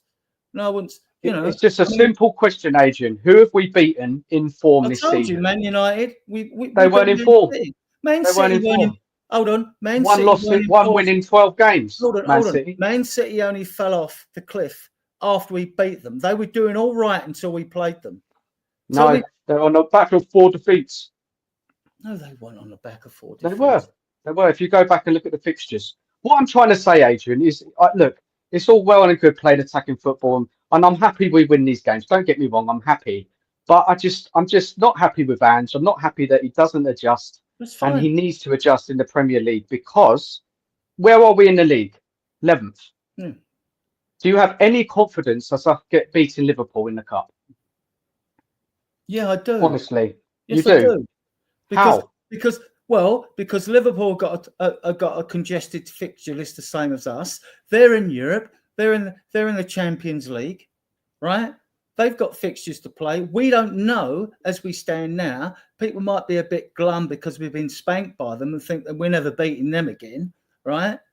But the point is, we don't know what health that squad will be in when they get there. And even if they've got a better squad than us, we don't know if when Slot picks his team, the changes he make will gel and Liverpool will play as well and annihilate us. And I get the fact that looking at it now, they looks like they'll beat us anyway, right?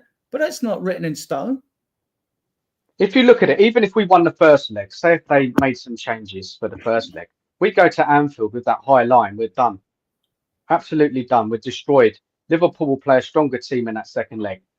It is sad. It's sad I feel like this. Many fans feel like this. But we have to be realistic. We can't string 2 wins together in the Premier League. Ange refuses to adapt. We haven't got the team to do it. And I'm just like, I've had enough of Ange. If it was me, I would have him gone. I'd have him gone. It's the right time now where we're still in all the competitions. We've got that January transfer window coming up. If Spurs were to at all a serious club, and this goes back to the board, Adrian, I know you're not happy with the board either. Make a sensible decision, bring a manager in and save our season. Because I'll tell you what, we're not going anywhere under this manager. because he will go to Anfield in that second leg, and he won't sit back and try and play on the counter. He'll play the same way, and Liverpool will destroy us, even if we have Van der Ven and Romero back. It's just look. I get the point of not changing managers and keep changing managers, but it gets to a point where we're an absolute laughing stock. We are to other rival fans, other clubs, and I don't enjoy looking forward to watching it anymore. Adrian, we're an embarrassment right now, and she's just laughing at us. He's laughing at us. He's saying, "I'm not going to change." You have to change to get the results. Listen, you need to get the results to get us up that table. I get where you're coming from, but the point is, if you were to, it's not going to happen. But if you were to be a manager now, look where we would actually be. You bring the new manager in, even if we got knocked out the free cup competition. Oh, ain't got enough time. Needs another season. Our fans are impatient enough. You stick with what you got now. See how things work out to the end of the season. We may win a trophy. We may finish top 6, which I would expect us to do. That's my minimum, because I know that Liverpool, Chelsea, Arsenal, and Man City have got better squads than us, so they should finish above us, right? So then we're chasing 5th, 6th, 7th. 5th might be Champions League. 6th, 7th might be Europa League. So basically, we're chasing Europa League best ways, unless we won the Europa League Cup, of course. Then we'd be in the Champions League. So that's I think that's definitely where we prioritise. But if you've been a manager now, we're much worse situation. And then it's a question of like, who are you going to bring in? Who would be available in January? Do you know what I do, Adrian? That's my question. Who's available? Who would you bring in, Dan? Oh, there's so many managers who can come in and do a better job than Ange. Sort us out. Yeah, They can play sensible. Agree, by the way. In January, there is. We've got the money. We can go and get someone. You know, if the club was at all serious, because I'll tell you what, we're so far away from winning anything this season, even qualifying for Europe. Now, Adrian, let me ask you a question. We're not far away from winning something because we're in 3 competitions.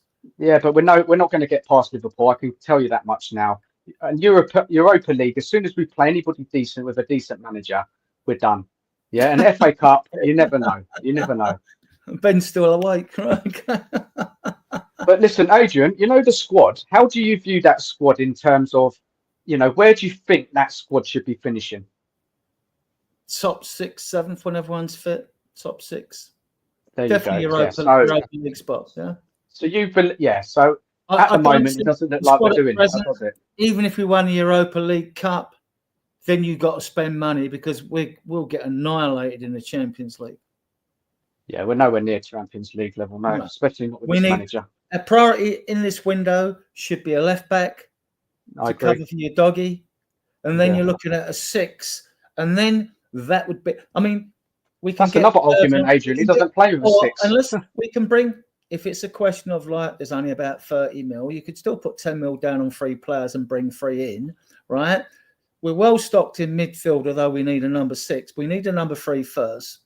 And an experienced number 9 is what we need. We've got more wingers than you can throw a brick at, really, in that squad, right? Mikey Moore's training's back in training. You've got him coming back on the left with Son, with Werner. You know, you've got Decky and Johnson on the right. Yang Min Hook's coming. So we've got 6 wingers minimum, right? We don't need a winger, right? I think we need a winger.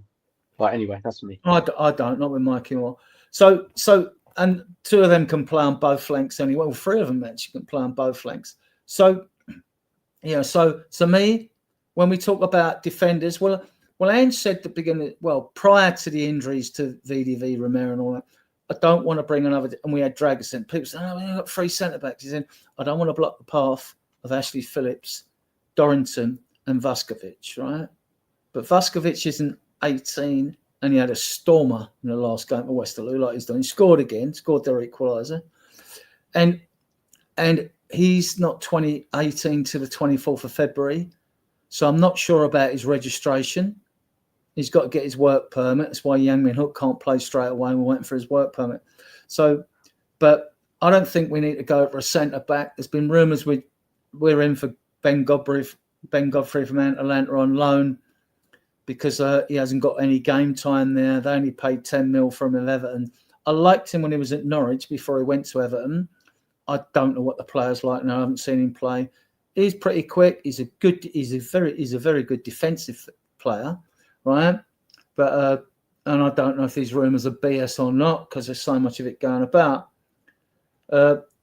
If you were going to go in for him, don't buy him, loan or don't bother, as far as I'm concerned, right? Because we could get Phillips back. I don't know what the rules are with the loans, whether Phillips could be brought back in January instead, right? And I'd like to see more of him. He's 6'4", good on the ball, just a good defender. So left back's my priority. We don't want, I mean, as much as we were linked with Morgan's good for I like him as a player, I really like him as a player, but with too much the same. We need a number 6. And we need a number 9. He doesn't play with a number 6, Adrian. Sorry? No. Ange doesn't play with a number 6. He doesn't want that player who just sits in there. He doesn't. No, so he we want it. So we are Tottenham Hotspur, yeah, and we're linked with, and we are talking about Godfrey. He prefers two box-to-box 8s that can share the defensive responsibilities. That's what he wants. That can play as holding midfielders as well with the 10. All right. So that's what we need. I mean, but we do need an aggressive. Now we might get Johnny Cardoso because we can get him for 25 million euros, 21 million quid in January, right? I've watched him. Yeah, he's not sexy, right? But then that style of player isn't, So I wanted Edison last year. I wanted him. We linked with Fratesi as well. Another one who can do that job. He's not getting game time where he is. It would be good to get a manager in and then sign players like Edison and the manager who can actually play two in front of the defence. Yeah. There would be no time to get players in that manager wanted. And then when he got round to summer, he'd want his players in. I mean, it's opening up a worse can of worms. No, and we need to get a manager in, man, desperately. That's fine, Dan. Look, I'm very passionate about my club. It's been 24 years, one trophy. I've had enough. I've had enough of this rubbish. And Levy's not going to leave anytime soon. We saw what happened at the protests. There was why he will not anyone there. And big up to Ben in the chat. I met Ben on Sunday. So big up, Ben. Hope you're nice to meet you, mate. So what I think is, what a solution can we do? Because it's still all to play for this season. It's still all to play for. I hope Ange loses the next 3 games. He gets sacked, get a new man in, and then we can go for something. Yeah, we can go for something. But it's not going to happen. When do you think it will do, Adrian? If we did lose the next, say, 3 or 4 games, do you think he would get sacked? No. Why? Oh my God! No, I don't. Because Levy's not going to pull. We'll be in a relegation battle, Adrian. No. Surely we're not going to get relegated, for Christ's sake. Not relegated, but we're getting close to it. Levy, look, I said it earlier. If Levy got rid of Ange, where do all the guns aim? Where do all the fingers point? Where are all the eyes looking? At Levy and the ball. It's going to put so much pressure on Levy. It's pressure he can do without, right? But it's pressure he could deal with at the end of the season. This is the difference. You've got to think of it from Levy's perspective, right? Yeah. We know the way the dwarf works, right? With money and everything else, right?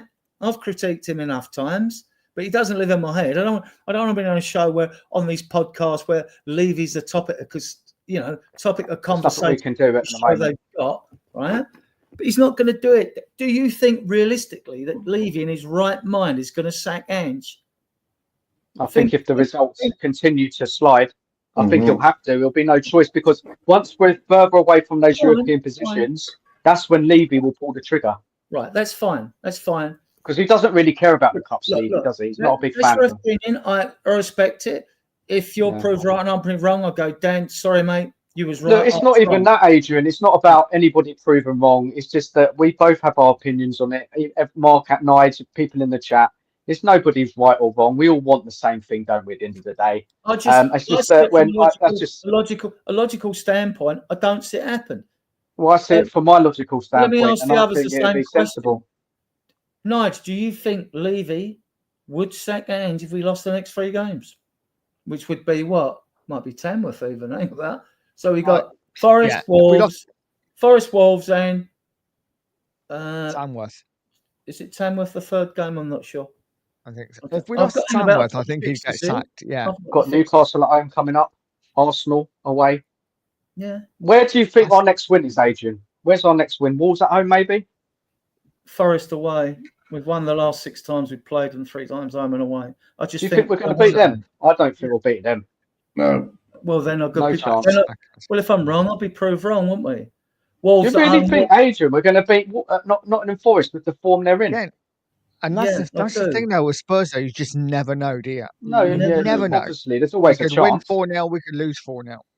January. No, the first game is Newcastle at home. We spanked them, 4-1 last year at the stadium? Newcastle in 4-1. It's going to be a tough game.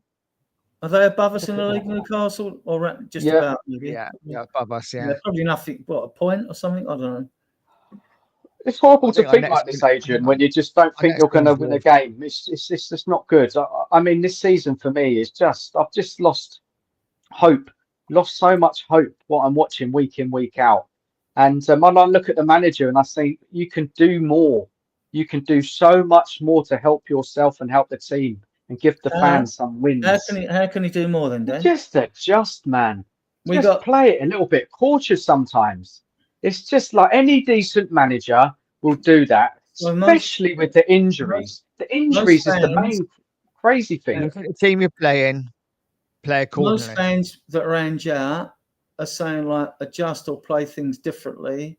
And we've had 8, 9, 10 players out of injuries. Now, I think when these completely change the system, but just cautious. Just sit back some parts in game. Press in certain points in game. It doesn't have to go completely defensive. Just be a little bit clever, like when we got a goal back against Liverpool. Then just sit in a bit, see that half out. But look how far Spence was. Look at that easy ball, one long punt up the field, a 50-50 header. Radu lost, and we've 3-1 down. What did I say Sunday on this show? 1 down, yeah. So anyway, Anyway, Adrian, I gotta go. Good night. All right, Mark, see you later. Good night. Have a good Christmas, everyone. In the chat, can you guys do the chat, Adrian? Right. It went wrong at 2-1 down, right? Yeah. So what you're supposed to do, you're losing a game. So what now? You're going to sit back? I don't agree. Any sensible manager would have seen that and just thought, look, let's just hold stock. Even a player on the pitch, just sit back a bit, see at to half time, because we got outplayed in that first half. It wasn't working. What Ange had set up wasn't working. Liverpool had worked us out, and that high line will get him caught time and time again. Poor boy Gray, and I don't blame Gray. He was fighting for his life. We had Spence, who hasn't played a lot, coming in at left back. You know, he didn't have a bad game. And I just felt so sorry for them. And Radu, he's not a player who can play on a high line. He hasn't got the pace. So then you have to set up your team to the players that you got. You just flood that midfield against Liverpool and play them on the counter-attack. They'll get much more joy. Not saying we would have won, because Liverpool is still a good team, but we wouldn't have got beaten so badly. But this is just Ange. This is Ange. This is who he is. And fine. I get it. I get it. Yeah. You're like a section out there that don't want him. That's fine. I just disagree. I wish I didn't. I wish he was doing well, Adrian. But if you look at the results from last season and this season, the summer transfer window was a failure. And I just can't see anything at the moment. I agree with the summer transfer window being a failure. We should have brought in more experience. Yeah. And now he's saying it, Adrian, isn't he now? He's saying, actually, we do actually need some experience. So that's good. He's actually realised. Which kind of tells you that maybe he wasn't in charge of the transfers in the first place. Not that I imagine anyway. People seem to think Ange agrees to them, so he takes responsibility to agree to them. Because if you get a list, I mean, you can go. They could say, "Oh, we wanted Messi," and we couldn't get him. We wanted Ronaldo. Oh, we couldn't get him. And go down. We wanted so and so. We couldn't get him. Right? No. It's just using an analogy for this, right? So now you've got your list in a position you want to fill, right? We can get. Oh, well, the next guy on this we can get so and so, and Ange will know these players to go like, well, okay, if we can't get first choices, then he will have to do, because I need someone in that position. And then we'll go from there. And it's the same. They'll have a list, like when Paratici was there. He probably had a list of 5 or 6 for every position we needed, right? Yeah. Then you've got the question of whether a player wants to come. Then all the deals involved with that. You know, and then the wages as well, Adrian. The wages. We just don't pay the wages. Yeah. Then there's wages as well and everything else like that. So do you think we'll ever change that, Adrian, the wages? Do you think we'll ever get to the point where we are matching the top teams in the league, their wage structure? Because that is a massive thing holding us back, I think it will happen now under squad cost ratio rules, because the clubs that have been able to buy everything, like Chelsea, Newcastle, have got worth 36 billion, and Man City, they'll be limited. And what that will do, that'll make more of a level playing field, which means then that if you're only allowed to spend within your means without exceeding a debt level, right? Yeah. Then it means that you've got to get your recruitment right. So it'd be more about getting your recruitment right. And then if a club that's won loads of things that couldn't buy, like Man City before, for example, okay, we buy a player, oh, it didn't work out, we go and buy another one. Oh, he don't work out, we buy another one. Well, they won't be able to do that, because then they'd be breaking the squad cost ratio rules, see? So then you When's that starting? Has that started yet? Well, we need more clarity on that. We need more clarity than that. Well, at the moment, they've got, if you want to look at them charges, I mean, I posted them everywhere, and what is involved around the charges they've been posted in, they're going to get screwed. And Chelsea, are they though? and people say no, hang on, and Chelsea haven't even been charged yet, because it's opened the right can of worms up with the hotel that was going to sell to one of their own companies, with the fact even Willian coming, being their wages being paid by third-party companies and stuff like that. And if you think everyone thinks they're going to get off, and I get the cynical attitude from fans out there across many teams, but bear in mind, right, with that attitude, look what happened to Forest and Everton for minor offences. Look at the points deductions they got for minor stuff. This is minor stuff, right? Yeah, but then you look at City and you look at Chelsea and you think, okay, if they get done, then you can understand why Levy is the way he is and why Spurs are run the way they are. But if they don't get done, then you got to wonder, haven't you, why we're not doing well. They will get done. And Adrian, how are Nottingham Forest the reason they'll get done, Todd Bowley admitted at his end, right, about the financial discrepancies in their accounts. We know Abramovich was crook, because before it's even come up, when he applied for British citizenship, the government refused it. Why do they refuse it? Because they sit on dodgy characters.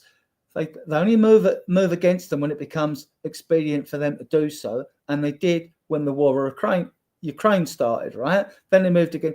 There was nothing about Chelsea in a football club before that. And the money put in. Normally, you know, oligarchs that come in and buy up all the property in London, money launder and all that, if they're putting hundreds of millions in the economy and creating jobs, they end up in the House of Lords or getting a knighthood, right? Because that's the way corrupt politics works, right?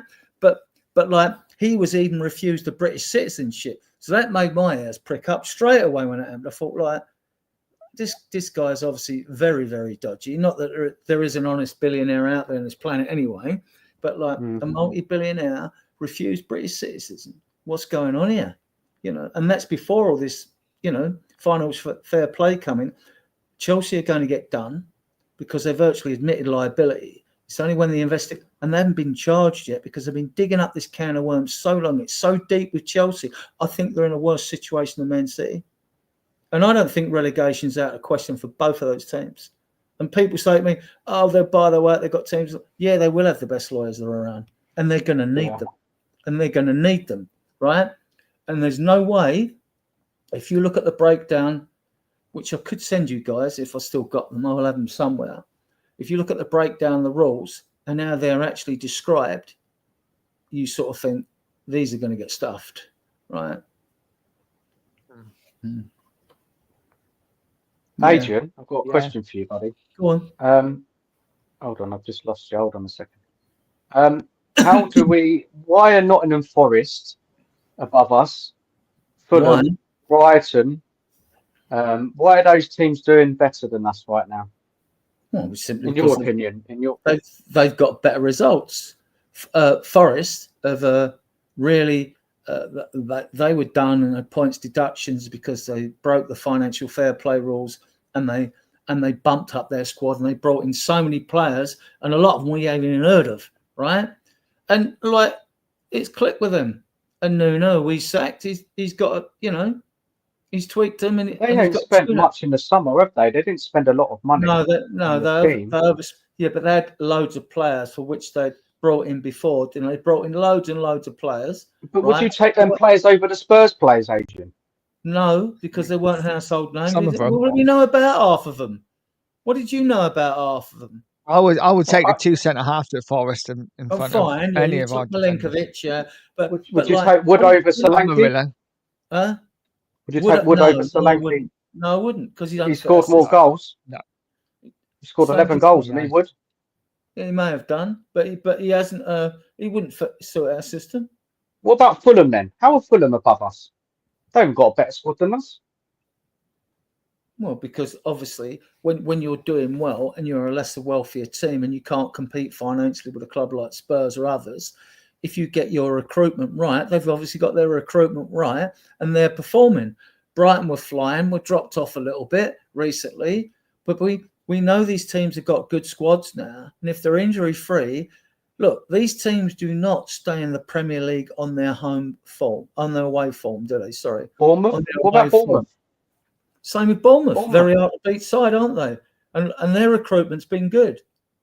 Our recruitment, we have failed better in the transfer market recently, but we have spent 1.1 billion on players since that stadium opened. Crazy. We spent over 600 million on players, on 29 players before Ange came into this club. While Ange has been here, we've spent 420 odd million on players, right?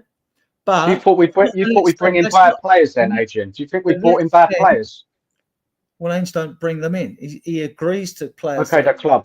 Do you think they brought in bad players? Signings are club signings. I'm never having it with anyone that. Right, we have actually spent since Ange has been in. It's like 244. It's almost 245. Merry Christmas, everyone. Cheers. We are past midnight. Oh right. What time is it? Is it midnight? I've got to drop as well, man. I've got to drop as well. 5 more minutes, and then I've got to go. But so their recruitment's obviously been better. I mean, like that's the way it goes. Merry Christmas. We'll see where those teams are at the end of the season, and we'll see where we are. And then you'll have the league table doesn't like, and then we'll see. See. But Adrian, do you even what all you said there? We should be not maybe all of them, but we should be much higher up that league with the squad we've got. Of course, we should be. So where was it going wrong? Well, there was the manager. Well, you also get games that we should have won. We should have been Newcastle away. We should have been Leicester away. That would have been 5 more points. We should have been Ipswich. Ipswich beat us. We lost to Palace. Arsenal just went to Palace and thrashed them. These points we shouldn't have dropped. We should be higher in the table with the teams we played against. You know, fair enough losing to Liverpool. They're a good team, right? I can take that. Chelsea went through this stuff last season. Look at them now. Look at managers just come in, haven't they? They've managed a chance to do a reset, go again. We know they spent over $1 billion on players and all that. Like, gone again. I like what that manager says. That Chelsea manager. I like what he says. He says he looks at the opposition and he adjusts. I like that. That's a sensible manager. You know, you can't always play the same way every game. Nige knows. Lots of other fans know. We know the way these other teams play. We know the way Man City play. You know. Possession-based attacking football, higher press. We know Arsenal, do the same. Chelsea do the same because they've done it at our stadium, right? We know the way these teams play. Ange knows the way they play. They know the way we play. They exploited the way Liverpool exploited the way we play. They win the game. If we impose our game on Liverpool, perhaps a different result. Who knows, right? So I'm waiting to see. Look, I'm as frustrated as other Spurs fans when it comes to winning games and not winning trophies, but I'm at least willing to give the guy some patience here to the end of the season because he came in last season, right? Kane loses a world-class player in Harry Kane. 10 games, win 8, draw 2, right? Then we lose VDV, hamstring. We lose Maddison, ankle. We lose Basuma, right? And then Basuma gets 3 suspensions. Romero gets 1 suspension. Players away on international duty, right? We have them. It's all excuses, Adrian. It's excuses. No, they're facts. You can term them excuses. That's fair enough. They are facts. They had no effect on our season. No effect on our season whatsoever. Well, even when they came back, we were still poor. Even when they came back, as Adrian was still rubbish. They may have been poor, but we got 5th in the league. People forget that. That's got our first 10 games. So why are we 11th now? All the adversity. Why are we going downhill? We should be around that area. You know, 6th, 5th, 7th. Well, We're 11th. Well, why is there such a drop off? Well, you have to take. Well, injuries are a variable. They're not the whole story, but they are a variable. And like similar they things impact, happen. of course. We lose our 2 best centre backs and our number 1 goalkeeper. You don't think that would affect any team in this league? No, it's a good point. I'm not saying that. Yeah. I'm not saying that's the sole reason. I've questioned footballers' IQs as well. And do not say anything to do with Ange, Adrian. It's okay. You can say Ange is. No, none of it. On other podcasts now, I've critiqued Ange and his team selections. I've critiqued him on his substitutions. Go ask other people's in a podcast or go watch a few of them. I've done it, right? But I like to take a balanced perspective on things, right? I'm not a knee-jerk reactionist because I come from the old school days whereby you judge the player after his second season, right? Not after 2 or 3 games like fans do now. I just don't get it. I don't get it. All the pundits won then as well, Adrian. The pundits, you know, after Sky Sports, you watch it, and they've been calling him out as well. Sky Sports and Talk Shite Radio, right? Give you an example. I remember when they're saying the same thing as the fans. Hold on. This is how much so-called pundits know. Half of them are pissing into the wind anyway, right? When you listen to them, are they really? Are they really experts? I mean, come on. When Conte was there with Kane and Ring, Spurs are playing a 4-2-3-1 system. Really? When has Kane played as a number 9 since under Pochettino? He's always playing as a 10, sometimes hybrid 9, or a drop back at the midfield. And they're saying Spurs are set up 4-2-3-1. I'm thinking, and you're experts? You're not watching what I'm watching at the stadium, because Kane wasn't playing as when did Kane play as an outright number 9 game after game up? It just didn't happen, right? Half the time they don't know what they're talking about, and with them, they just like to have a conversation. So about everything. They don't know what they're talking about. Okay, I totally agree with you, Adrian. But no, I like some pundits. Jamie Carragher's played the game. Gary Neville, they've won things. I like what some pundits say. I think what others say, they just talk absolute crap. Who? Anybody gets to you? Jason Cundy's full of crap. I think Eric. I agree with you with that one. And Jamie Paul Merson's full of crap, right? I mean, I ain't got a list. You give me a list of all the pundits, I'll tell you the ones I thought were rubbish. I think talks sense. I think Gary Neville talks sense, right? Yeah. But he's been saying it, Adrian. Gary Neville, Jamie Carragher, the last couple of games which were on Sky, literally laughed at us. They were just saying, "Welcome to the funhouse," and that is just not acceptable, Adrian. It's embarrassing. It's really embarrassing. When I go into work, Adrian, I've got to hide. I don't want to talk to anybody. We're so rubbish at the moment. You know, I want to have pride for my club, and at the moment where we're going, and it's just painful. But look, let's hope things get better in the new year. Let's hope things get better. Because we'll have new year, new start. We'll be able to put fresh legs out on the field as well, and we'll have to rotate. Liverpool, all these other teams rotate, and it'll be. I hope I'm wrong. It's always the team with the biggest squads, and the best squads that win the trophies. So apparently, Pat Sharp is in line for the new manager of Spurs. Pat Sharp, Fun House, the Fun House, yeah. Guys, I've got to jump, but Adrian, lovely to talk talking to you, man. Have a great Christmas. Thank you. It's been good, breaking bread with you guys. That's the word company means. Actually, it means co-pennies, breaking bread. Listen, Adrian, Adrian, I respect you what you say, man. I'm just having a good chat with you, so I hope you don't take it at all. It's just my view. I don't take it personal. Good. Don't, because it's just football at the end of the day. It's good football, and look, we're all frustrated. So anyway, Nige, have a good Christmas. Adrian, have a good Christmas. Everybody in the chat have a good Christmas.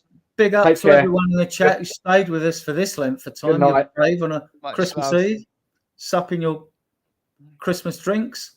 We are going to close. But I want to thank you all in the chat. If you do subscribe, please subscribe to the channel. If you like our content, give the video a thumbs up. It's been the longest ever, this 4-hour one. But it's been good. It's Christmas Eve. It's been more chill. It's been chill, actually. It's not been as prickly or spicy as it can be at times. Yeah. And It's been good. I want to thank Nige and everyone who's come on the show tonight. They know who they are. Thank you all in the chat. Thank all you viewers. And I'm going to play you out. I'll see you in the back room if you're hanging around, Nige. And I will go to media outlets and I will play you out if I can find it. With this. Merry Christmas.